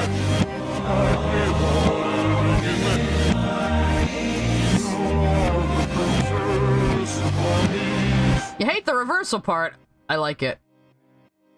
Also, I'm pretty sure there's a video that cleans up the voices you can hear in the reversal part, which I'll probably be talking about that too. I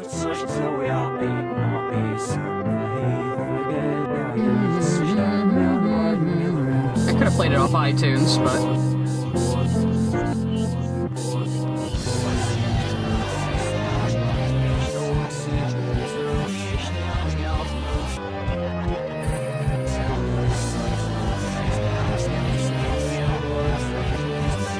That's cool, Shadow Puppets. I'm probably gonna leave it mostly up to Dan to explain the history of the album, because he knows it more than I do. I just like the album itself as a concept album. This sounds a little different from the copy I have on the official soundtrack, though.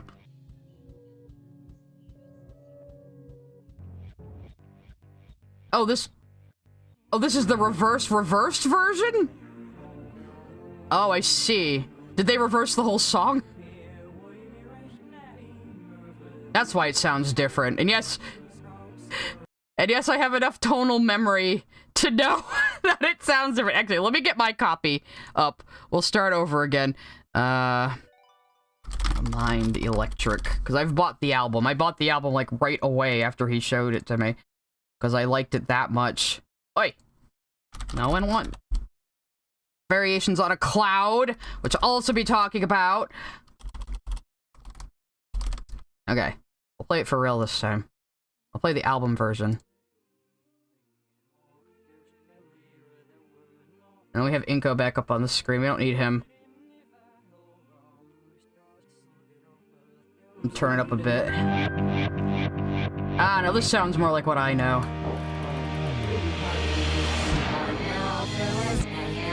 Oh yeah, the key changes. I mean, wait till you hear the forward version. The song is... First the song plays backwards, then it plays forward, and that's the entire track. It's very good. I might be more in sync if I start singing. I have it on iTunes. The latency is also a problem with karaoke streams.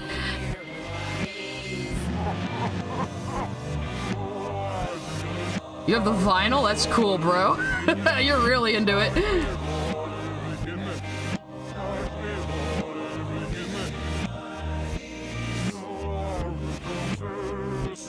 I'll probably recolor a lot of this shading when I get down to it, but for now I'm just kind of putting it down.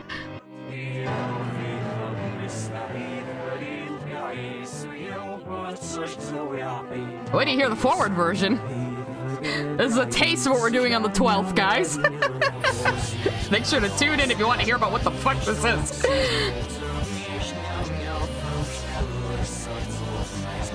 I do know the band that made this is called Tally Hall. I don't know a lot about them. I have at least one of their songs. I'm not allowed to play it, though. I've checked. This is your Steven Universe / Dragon Age? Cool. Well, but you'll probably have a lot to say in the chat when we're doing it. We'll probably do what I did with other group streams, where we'll have silent super chats, but I'll leave them up on screen a little longer. So you guys can still throw in your J2 cents, but it's just hard with a guest to time shutting up for them. Sabine Brown sent a super chat. I'm being 100% honest right now. Your association and endorsement of Courtney is genuinely disgusting and needs real denouncement.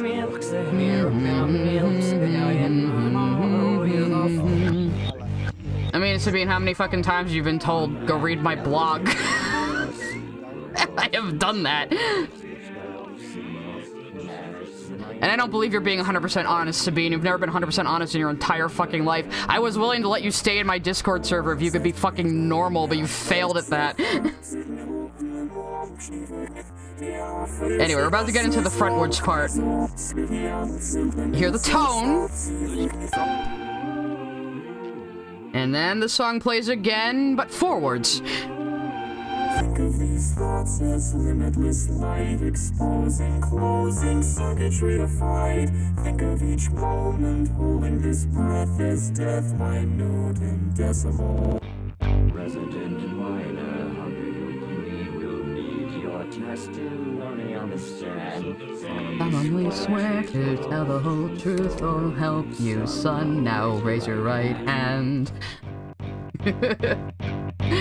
Father, your honor has split my brain, has claimed its glory over me. I'm a good heart, I'll be insane. Uh-oh, somebody's going to the hospital for being crazy. Probably didn't sound as coherent as he thought he did on the stand. All my towers crumble down, the flowers gasping under rubble, striking in the hall of law, thy genius sates us. It does have a plot line, oh man, that's what we're going to be trying to figure out in the stream. And carry me away. In my kingdom, I am your lord, I order you to cower and pray. Fucking love that part.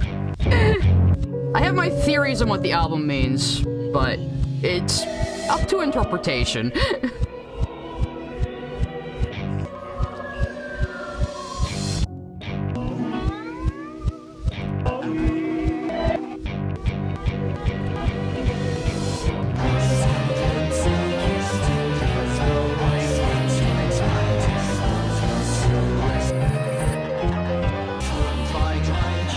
I'm just grooving right now. I mean, I love this shit. Maybe you don't understand it, but I love this shit. Hi, Dan. I'm giving them a preview of our stream on the 12th. I was just a boy, you see, I played of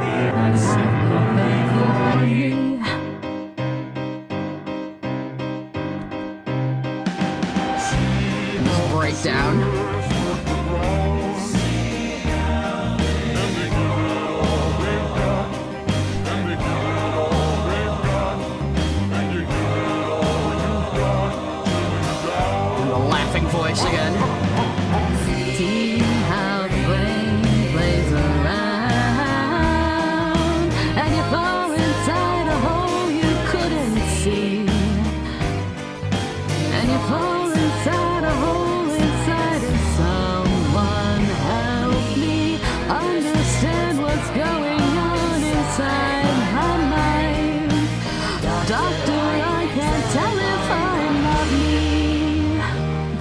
love that part so much. I can't help but sing. When it grows And the ending. the particles start to marvel, having made it through the night.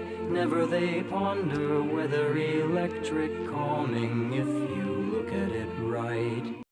Yeah, so that is the album we will be discussing on the 12th. I will play every single song, because, like I said, they have revenue sharing. So, it's so good. And yeah, somebody mentioned Dream Suite in C major. That is probably my favorite track. I really like Mind Electric, but Dream Suite in C major is probably my favorite track. That's the very ending of the album, so I don't want to spoil it. Adrian Parchman sent a super chat. I have the first song of this album, and that song was used in an indie short Port by the Sea. Oh, nice! Nice, nice. The whole album is worth it, honestly. This is one album I never listen to on random. I always have to listen to the whole thing through. You have to. It's just structured that way, you know? It's so good, though. And it's about a good 45 minutes, the whole thing. Yeah, Dan did a really cool mashup of the song. He'll definitely be telling us about the history of the album when me and him do our stream. We've been talking about doing this stream like all year. Let me put the normal music back on. Normal for me, quote unquote, I suppose. But yeah, Dan in the YouTube chat over there is the one who introduced it to me. I'm not sure if it is actually Owlman. There probably is a lot of like musical stuff with the chords and the meter and stuff that is probably over my head. I've never been someone very good at understanding music composition. I mean, I appreciate it. I love music. I can sing. But as far as like composing music and composing instrumentation, and even reading sheet music, I used to be able to read sheet music for at least singing instructions, but that skill has atrophied completely. Like, sheet music doesn't make any fucking sense to me anymore. So, yeah. But, I mean, so I can't conceptualize of, like, the mechanics of music per se, but I do appreciate it. So, yeah, but I'm not able to articulate a whole lot on what makes a piece of music work. You can just rely on me to have tonal memory and be able to, like, sing the notes. That's about all I can do! No, that's cool, Owlman. Like, definitely, if you can catch the stream, it's gonna be 5 p.m. EST Master on the 12th. Clockwork sent a super chat. Sigh, I think you'd like Frontier Psychiatrist. Frontier Psychiatrist? What the fuck is that? Is that a game? I'm just gonna look it up right now.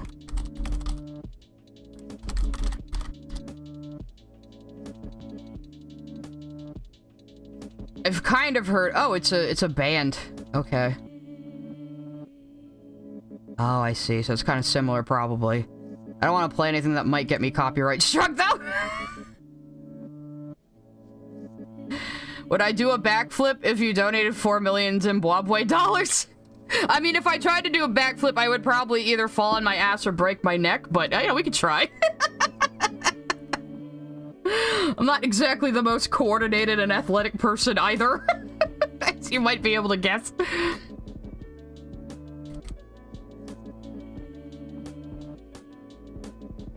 No, it's not on a Sunday, it's on a Thursday? Owlman? Let me check the calendar again real quick.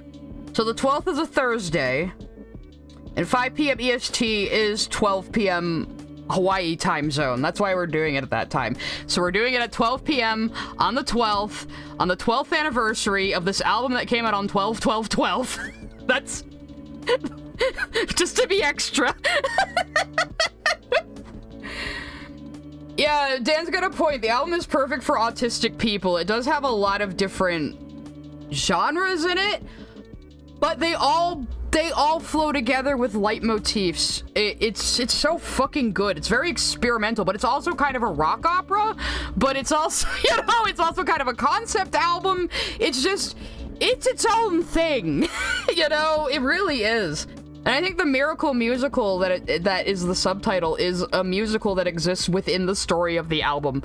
I'm convinced of that. But again, we'll go over this on the 12th. I'm gonna kind of like, I'm gonna at least write down an outline of my theories so I can kind of stay focused. We're gonna try to run a tight ship on that one. Because we're gonna have to play all the songs too, and we're gonna examine the songs and talk about what they mean, or at least what we think they mean. I mean, Dan and I aren't expecting to actually solve the meaning of the album, but I am going to call the stream Sai and Dan Solve Hawaii Part 2. It's kind of like a little bit of a joke. I'm talking about this like how you talk about Kendrick Lamar. Well, that's fair. But yeah, so, you're looking at January? Oh man, not quite yet. But yeah, so hopefully we'll have a lot of fun with that one. So this is gonna be Dan and me. And then I got a couple other React streams in planning. And like I said, I'll probably have you guys vote on more video games for me to play soon. I've just been like editing stuff lately. I'm trying to get a few more videos out. I got a couple of people helping me with editing now. So hopefully I'll be able to do things a little faster. Except I'm cutting down the gay rep VOD and my audio is so bad in it. That's another reason I need to get a proper microphone. My problem is, like, my brother has given me all this information on good microphones I could get within my price range, and he's like an audio guy. He knows his shit. I still don't quite understand everything he told me. And I'm so afraid to get an XLR mic and have like a little switchboard and not know how to use it. That's the only thing preventing me from getting a new microphone at the moment. I'm just scared. Yes, Dan is making shorts for me. I gotta look them over later and assess them. I'm sure they're great though. Dan basically says, "Hey, can you give me this image? Here's a..." Denmark sent a super chat. Having to clean my dresser off to make room for a CRT TV. Entertain my holes, lesbian of the internet, and have dollars. Thank you for the dollars, Denmark. You got a CRT TV? Is this part of that Zoomer trend where they're all like really into like 90s tech now? Which makes me feel old. It's a band I listen to, Fear and Loathing in Las Vegas. Or Screamo, Auto-Tune, Electronic Style. Eh. I mean, I can't judge. I like a... Oh, is this the Mind Electric animation? I think I've seen it. I have seen it. But, we'll play it real quick. Because it's cool. Yeah, this dude made a... I'll put links in the chat, though, so you guys can go appreciate... You already put the link in the Twitch chat. The Twitch chat isn't letting me fucking sign in. Yeah, this dude made an animation for the Mind Electric, and it's really fucking cool. So we'll play that real quick. Pull that over there. I should probably turn off my background music. Think of these thoughts as limitless light, exposing, closing, circuitry of He showed a little bit of his process too. Holding this breath is death, minute and decimal. Resident miner, hungry will need your testimony on the stand. Good shit. Kinda makes you think of The Wall. Son, I'll raise your right hand. Father, your honor, may I explain me? My brain has claimed its glory over me. I've a good heart, albeit yes. Condemn him to the infirmary. Oh, I know, it's so good. It's all loose and sketchy, but like the movement is so amazing. All my towers crumble down, the flowers gasping under rubble, striking in the hall of law. Thy genius sates a thirst for trouble, scattering sparks of thought energy. Deliver me and carry me away. Live in my kingdom, I am your lord. I order you to cower and pray. Oh, it is Blender animated. I know. I saw part of his process for it.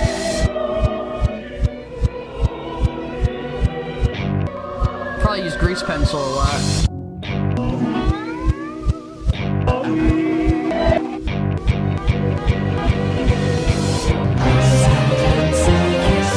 That's so fucking cool.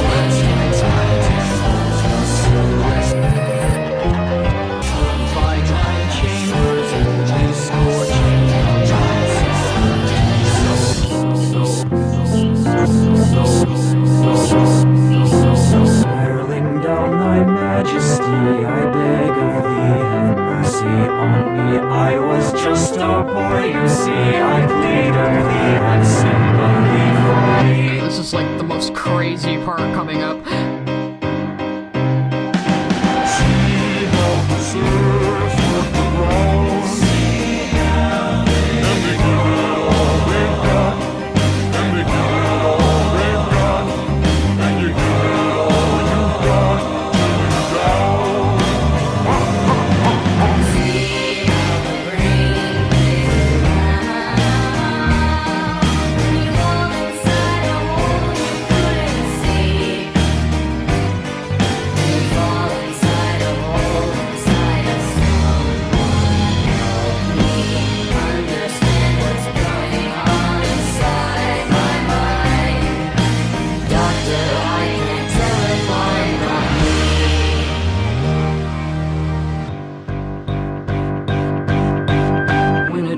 Bright, the particles start to marvel, having made it through the night.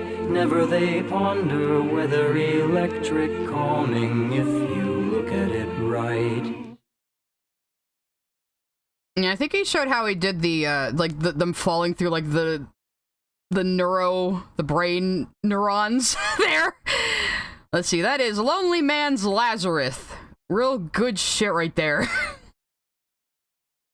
3.2 million views. Damn, dude, good for you. After a year, damn, dude, good for you. Wow. That's impressive. Master Clockwork sent a super chat. Merry melodies on crack. A little bit. And Alman's right over there on Twitch. You can hear a bit of the melody from Labyrinth in the background. Like I said, what carries Hawaii Part 2 through all of its different genres is the leitmotifs.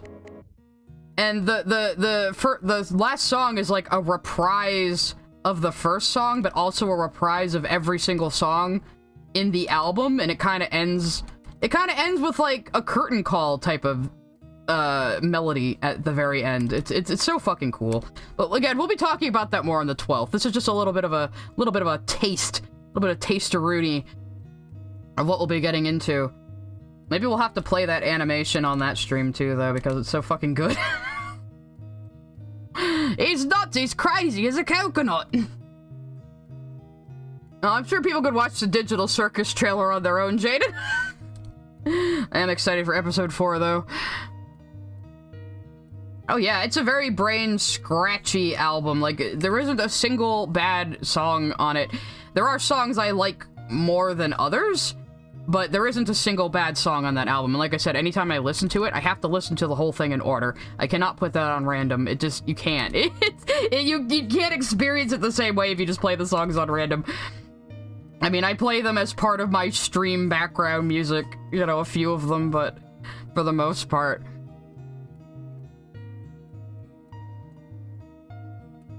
With like 30 by Oliver Buckland. It's 30 songs, and they're all very experimental. The last song is a reprise of all the other songs, and people have been trying to find every single past song in the last song for years. That's pretty impressive. You gotta love you a song about a man pleading insanity and being condemned to electroshock therapy. Yeah, that is what The Mind Electric is all about. Our main character, whatever his name is, some people give him a name because of some names used in the song demos, but I don't buy into that. I like to assess the album as the final product. Yeah, basically what happens in that song is something has occurred. I will speculate on that more in the actual stream, but some tragedy has occurred, and this man has gone insane, and I feel like all the voices you hear in the backwards part are sort of like life happening around him while he's kind of like out of it. But it's basically, he's got a fantasy world in his head that he escapes to, and they're using electroshock therapy to try to quote-unquote cure him. And that's what think of these thoughts as limited light is about. Like, despite all the electroshock therapy, the fantasy world is surviving in his neurons, basically. It's all electricity. All thought is electric, you know? Every thought in your brain expends electricity. So, it's pretty... yeah, it's an interesting concept. Some people mistakenly interpret that song as being sent to the electric chair, but it's very obviously electroshock therapy they're talking about, you know? At least to me. Something has a 10/10 plot album. I mean, I have a few very different theories on what the album means, and I've developed a way different view on it than I initially did when I first listened to it. Because when I first listened to it, I was kind of into a lot of existential shit at the time, so I was taking a lot of the apocalyptic imagery a little more literally, which I've kind of changed my mind on. But, you know, I was playing a lot of No Man's Sky and reading a lot of Hoseki no Kuni at the time, so this whole idea of, like, you know, well, why does life even exist, and like post-humanity was kind of on my brain at the time. You know. But I've since 2 hours have passed. That's one of my streams for you. I just sit here and ramble and we have a good time, and time just whittles away. I could have gotten more shading done in this time though, but you know. Hopefully I'll have time to work on this more. I'm finishing up one more thing for Cougar. I got another thing to work on for another YouTuber, which is gonna take a little more time though, so I probably will wrap up at 4:30, because this is kind of a more casual one this week.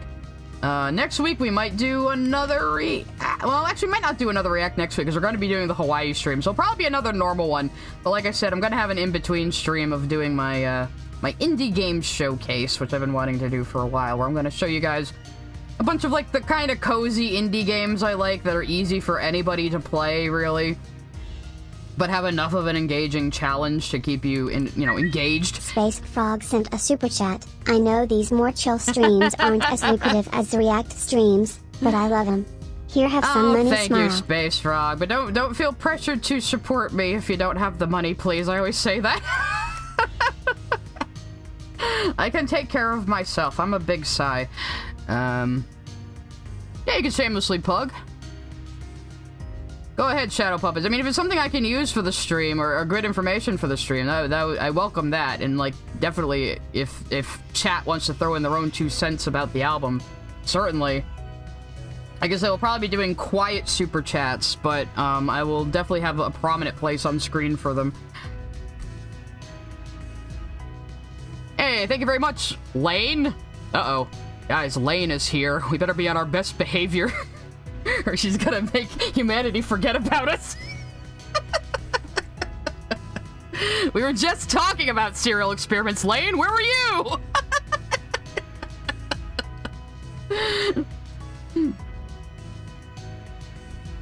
I haven't played Cult of Lamb. It does seem like something I'd like, but I haven't been in the mood for it, I guess. I don't know. That could be one I could play on stream, though. For sure. It's almost easier to play games on stream, because I actually have to sit down and pay attention to them for hours. So...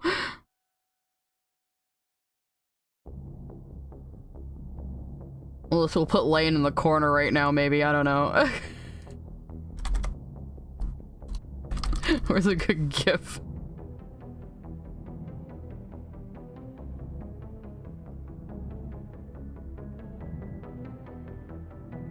Alright, guys, just remember, everybody, Lane is judging you right now. Just, she's gonna sit there and judge us for the rest of the stream. She's truly the goddess of the internet.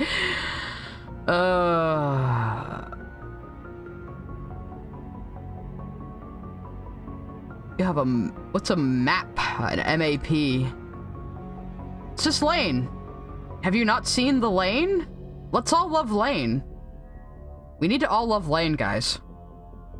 Let's all love Lane. Yeah, let's see what this thing you just sent me was, and we'll go back to Lane. I don't know what an MAP is, but... Oh! An animation. Let me, pause the music. Evie sent a super chat, caught an art stream at last. Any advice for someone, me, trying to learn anatomy but still failing after years of trying? Also, Cult of the Lamb is excellent. A personal favorite. I mean, my best advice for learning anatomy is to practice. Practice on live models, especially. Actually, I'll show you some resources after we watch this. This is Shadow Puppets. You had a heart you hadn't felt. Ooh, I like this a lot. Why would it hurt me? Or was it real? It was the night we had to part. We were afraid to miss the start. Now see, this is interesting considering my own theories about the meaning. Why would it matter? And could we heal? Like I said, there's no bad song on this album. Oh, it's a multi-animator project. It looks really cool. I like this digital 80s digital look here. That does seem to be the vibe. It does seem to be like kind of like the time period is maybe older in the story.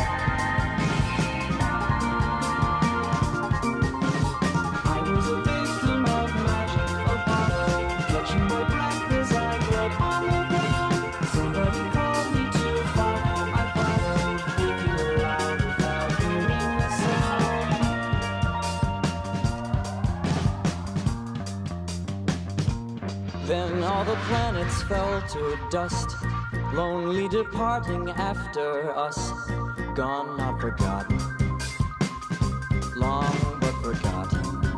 Oh Lord, in every element of life, love camouflaging under strife, or other matters, minds over matters. Let there be more. Is the demon imagery something a lot of people do with this album?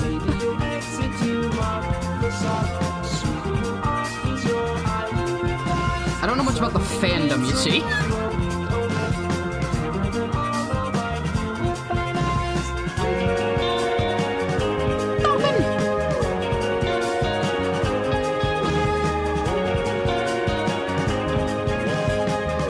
I love this last part in the song.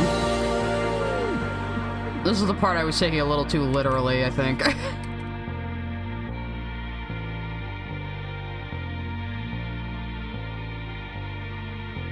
Why did fire erupt in lands arrive? Why did murderous animals survive? Why did we deserve to be revived? Why was any and everything alive? That was really cool. I'll have to save that one and also show it on the stream. If anybody else has any other animatics they maybe want to send me about Hawaii Part 2, we could probably showcase them. That was really cool. I'm gonna give that a thumbs up. And now we're gonna have Lane judge us some more. Well, I'll probably wrap up in like 20 minutes, so... Listen to some Mass Effect music. And I fucked up something on the Twitch chat. I'm having trouble reading it. I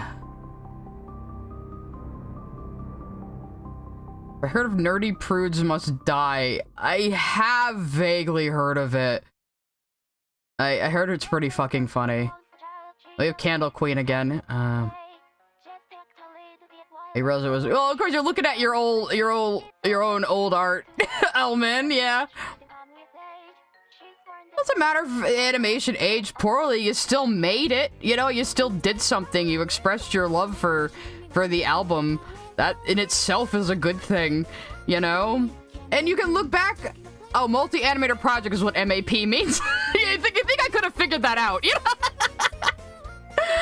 know?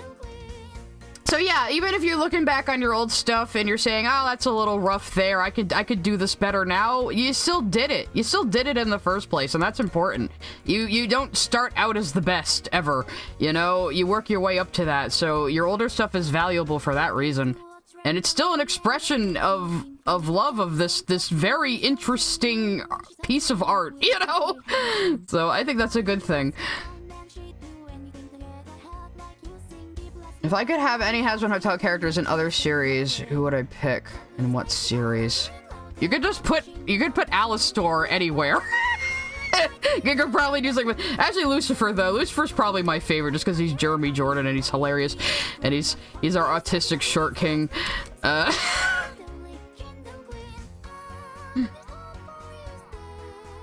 You found the nibs for your tablet pen? Oh, that's very important. You know, I probably need to replace mine soon. It's probably getting a little dull. I have a whole bunch of them. Yeah, I haven't really dipped my toes into animation myself very much. I mean, I understand, like, the principles of it, but I've never really done a lot of animation. I'm not a very consistent artist, even if it might look like I am to you. Trust me, I'm not. But I have wanted to mess around with Spine Pro a bit, but in the future I might dip my toes into animation a little bit, but we'll see as I build up my YouTube channel. I got ideas, but I gotta pace myself. Don't want to go too far too fast, you know? Wait, what's all on Spotify?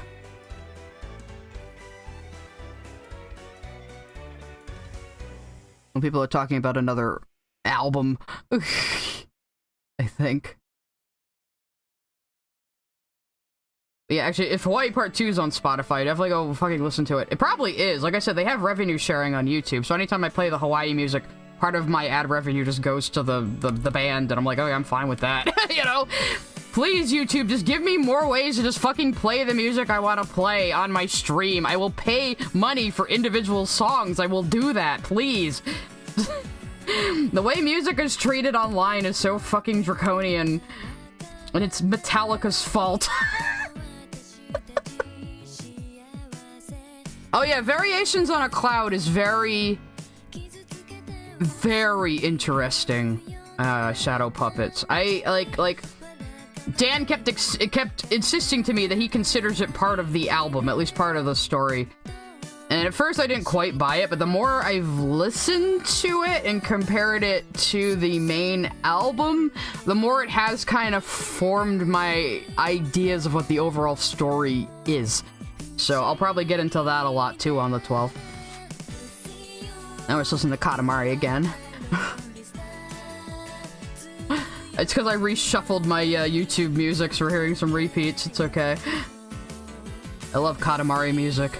I will have to play Katamari reroll on like a fucking one-shot game stream or something. That would be a fun night. It's very relaxing. I like to play that one with a controller too. Reroll is pretty worth it. It's not quite as good as playing it on the PlayStation still, but reroll is definitely worth it if you want to have just a good Katamari experience. And of course, this song is from Beautiful Katamari, which is unfortunately the worst one. But I still really like the music from it. The fandom people consider Variations as like an end credits song. Yeah, I could see it as like an end credit song for like the entire story, whereas Dream Suite is kind of the wrap up of the main character's delusion and the miracle musical itself, I think. Again, I'm gonna have to write down my theories in order to articulate them more coherently when we do the stream. But I'm gonna like make us like a basic outline to kind of stick to. But for the most part, it's gonna be freewheeling like mine and Dan's streams usually are. So we have a very similar sense of humor too, so it'll work out.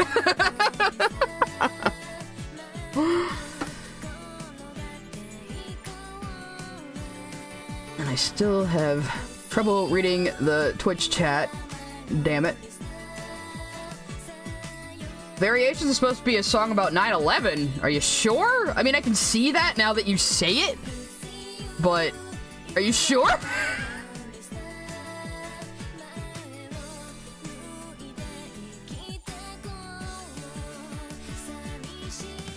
Yeah, a good general rule. Oh, I was gonna show some anatomy resources. Maybe we'll spend the last 15 minutes. Yeah, a general rule is, like, people's hands tend to come down to their thighs. So that's a good way to prevent yourself from drawing arms too long. Your arms are as long as your torso, and your hands reach your thighs. And then, when it comes to, like, the thighs and the calves, you can basically kind of make them the same length and get away with that, you know? Like, Wolfenite has a bit of freaky proportions because she's a fusion, so don't worry about that, but, you know? But yeah, I was gonna show you guys some good anatomy resources, so let me, open up another window here and show you some of the things I like to use. Oh, do I not have that one saved? God damn it.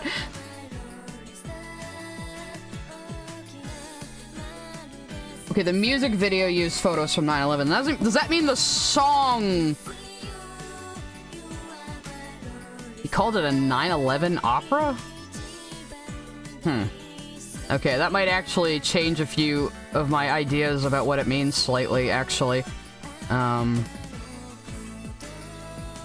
But anyway, we'll leave Lane down there to judge us, but, let's see. Pose Maniacs would be the first one I want to show you guys. Oh. 1 second.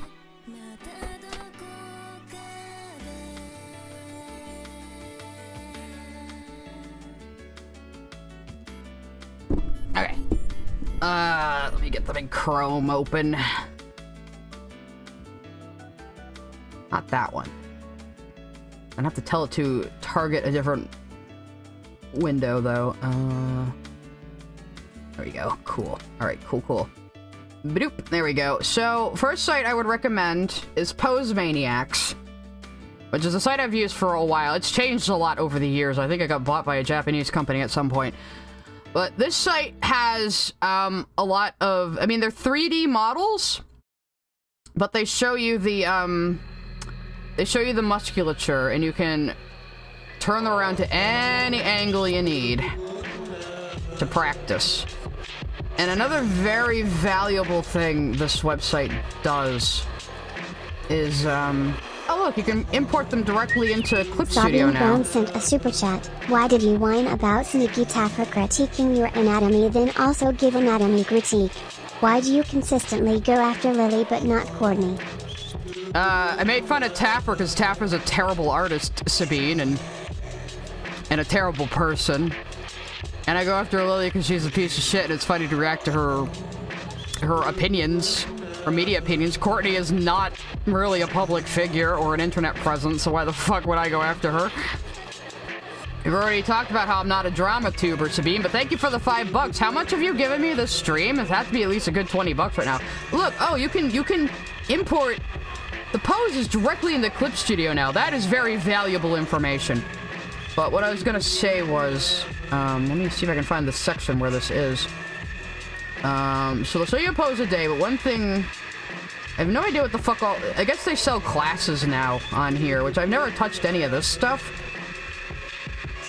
But,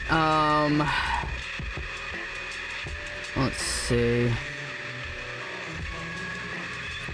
They used to have like a 5-second pose section now. Maybe it's when you click on it. Okay, so yeah, you can change. Maybe they don't have it anymore. They used to have a gesture tool where it would show you a different pose, like every 10 seconds, every 20 seconds, whatever you set it to. And the purpose of gestures is you have to very quickly get the pose down in just a few seconds and then move on to the next one. Like, you're not supposed to think about it. You're not supposed to, like, overdo it. You're supposed to just get the general flow. Oh, wait. No, they do it. It's right fucking here. Okay. So, we'll start. Can you change the seconds, though? Oh, you can.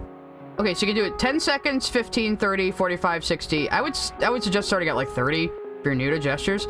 So, yeah, you hit... Here, so it is... Pose Maniacs tool, 30 seconds. So you hit start, And they'll show you this pose for 30 seconds, and your job is to try to get the essence of the pose down. Can you move them? You can. Okay. It's easy to get the time there. So you're supposed to just very quickly get the basic flow and structure of this figure down before the 30 seconds is up. And then they'll move on to a next one. Actually, we'll see what the next one is. So just pretend that was 30 seconds. And then boom, they want you to draw that one next. You'll have 30 seconds to get the basics of this pose down, and then it moves on to the next one. And this can be a very good exercise. I've done this exercise a lot with live models. So, like, basically a bunch of people sitting in a room with a naked person standing in front of all of us, who every 15, 30 seconds strikes a new pose. And then we're there with our newsprint and our charcoal, very quickly get down the gesture of the pose. Boom, they strike another pose. You switch your paper, you do the next one. So it's a very, very good way, because the whole point is you don't think about it, and you just get the essence of what you're looking at down. You know, so let me show you guys a few other resources. Line of Action is another good site. Very similar. So they have, this is photo reference, which is a little more useful, I think, than 3D model reference. 3D models can be very stiff. So complete our 15-minute tutorial and practice with confidence. Let's see what that is. I mostly just use the photo reference on here. Oh, they'll have you can choose not to have nude models. I would suggest working with nude models, though. Nudity isn't inherently sexual. I was taking figure drawing classes with nude models when I was like 17. It's not a big deal. But if you want the people to be clothed, you can do that. But they do have a figure drawing section. So beware, this tool uses nude models. Ooh. But you can turn it off. So we'll do that for the stream anyway. And again, this is a gesture exercise. So 30 seconds, 20 seconds, 2 minutes, 5 minutes. You can even put in your own. I did pick only clothed models, right? Okay. So, oop. Okay, there's a model. So you're supposed to draw this person real quick, as fast as you can in the 30 seconds. Just get the gesture of the pose down, and then it'll move on to another one. And it'll move on to another one, and it'll move on to another one. You know? And your job is just to get the basic flow of the figure down. And that will help you be able to think of a figure as like one entire shape instead of breaking it up into pieces. And that's very, very useful. So what's another good one here? I think Bodies in Motion. Yeah, this is another good one with very, very, you have to register for this one though. I mean, you can look at the, there's some free stuff on here, and you can look at the frickin' thumbnails, you know. So that's another good, I guess this is 3D scans of people. That's pretty cool. I didn't know they had this now.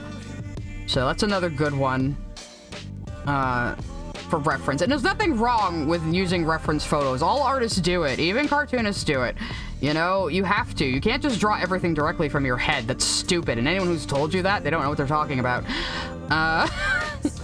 So let's see. Forget what this one is. I saved it though. Oh, I guess this is just references. They have nude and non-nude. So it's just, you know, references. Though what's really a good one, I don't know if I have them saved just because I know how to get to them. If you look up a Dorka stock, this woman started on DeviantArt, and she's been running for a long time doing this. What she does, and her team does, is they do poses for very specific things. A lot of things like people who do comics and anime drawings will need reference for. So they do a lot of action poses. Uh-oh, am I disconnecting? I had a blip there for a second, apparently. So they do a lot of action poses. They do a lot of like flying and floating poses. And I've followed her for like over 10 years, basically. I have used a lot of her photos for reference. And another good way to get reference, easy, free reference. Type in Getty Images, or Shutterstock. Yes, it's a stock photo site, but the really good thing about stock photo sites is that you can look up really, really specific things. Like, say I want man sitting in chair reading a book looking surprised. Let's see if something that specific. Yeah, we don't get really, we get a surprise there, but yeah. So it'll give you a bunch of stock photos of a guy reading a book. And you could use any of these as reference for your art. If you really, really want to, I mean, you don't have to pay for them first. If you really believe in that, you can. But the best part is when you see, like, say I'm like, oh, okay, this guy's kind of close to what I want, but not exactly. You can look down and see similar. A lot of times these stock photo artists do a whole series of similar images. And then you can just see other images that are kind of similar and see what the tags are on them. So yeah, just because of their nature, of course, it's, yeah, modify with AI. It's kind of how people use AI, so this is real people, so it's good reference. But because stock photo sites will have people searching for, like, very highly specific things, they can be very useful for art reference and for character pose reference. So that's something I highly recommend as just a cheap, free, easy way to get pose references if you need to. There's no cost royalty. Oh, I guess they don't exist anymore. Oh well. There's another one called, it's reference poses for comic artists, I think. I don't think I saved that one because I just type it. Yeah, this one has some nude poses too as well. But this one, because it's specifically for comic artists, it also has a lot of, like, very specific poses. Look, you got like there's a bow and arrow. Type in bow and arrow. You'll have a million poses for bows and arrows. Wait a minute, it was too specific. Fuck you. Anyway, so, like, if you need, like, reference of somebody shooting a bow, you can find that. If you need, like, let's just type in fucking guns. You'll have lots and lots of gun poses. Okay, that guy's a nude, but they blurred it out. And the reason why nude figures can sometimes be superior to use as reference is because clothing can really disguise where the body is, especially if you're not experienced. So that's why nude figures can sometimes be more useful. But yeah, tons and tons of poses of people with guns right at your fingertips. If you need that, if you need like an action pose for your comic book, they do it at different angles. You know, they do it at like extreme angles that you would find in comic book panels. So this is the kind of stuff you can't usually find on stock photo websites. It's specifically made for, like, over-the-top action stuff, you know? So that could also be very, very useful if you're really struggling with a pose, you know? So, and really struggling with, like, the angle and the perspective. This can help you out a lot. So those are definitely some of my top recommended websites there. Maybe I'll make, like, a resource list of them at some point. So that was a good way to wrap up the stream, I think. Showing you guys some good drawing resources you can use. I always recommend, if you can, using photos of real people as reference. I'll sometimes use 3D models when I'm really, really having trouble with perspective, but I always sort of, like, just sort of gesture over the model and then, you know, refine the sketch afterward without it. Because it would just be too stiff otherwise. But that's my recommendation. Use real people when you can. And like I said, stock photo websites are some of the best sites to find reference on. Really easily. Sabine Brown sent a super chat. This is basic card advice. Go deeper. This is what my super chatter asked for, Sabine, but thank you for the last super chat of the night. Thank you for another $2. Man, Sabine is really funding the gazebo fund for my backyard. Anyway, I'm gonna go sign off now. I gotta feed the pets. I will, like I said, I'll probably be back on Friday or Saturday with a indie game stream. I'll definitely announce that. And then on the 12th, I mean, I have a normal art stream on next Wednesday, and then on the 12th, Dan and I are doing our big stream. And then I'll probably be doing more reaction streams after that. So, hope you all guys all had fun. Thank you for your super chats. You threw a tomato at Lane. She is going to appear on your computer screen and murder you now. Good luck with that. Good night, everybody.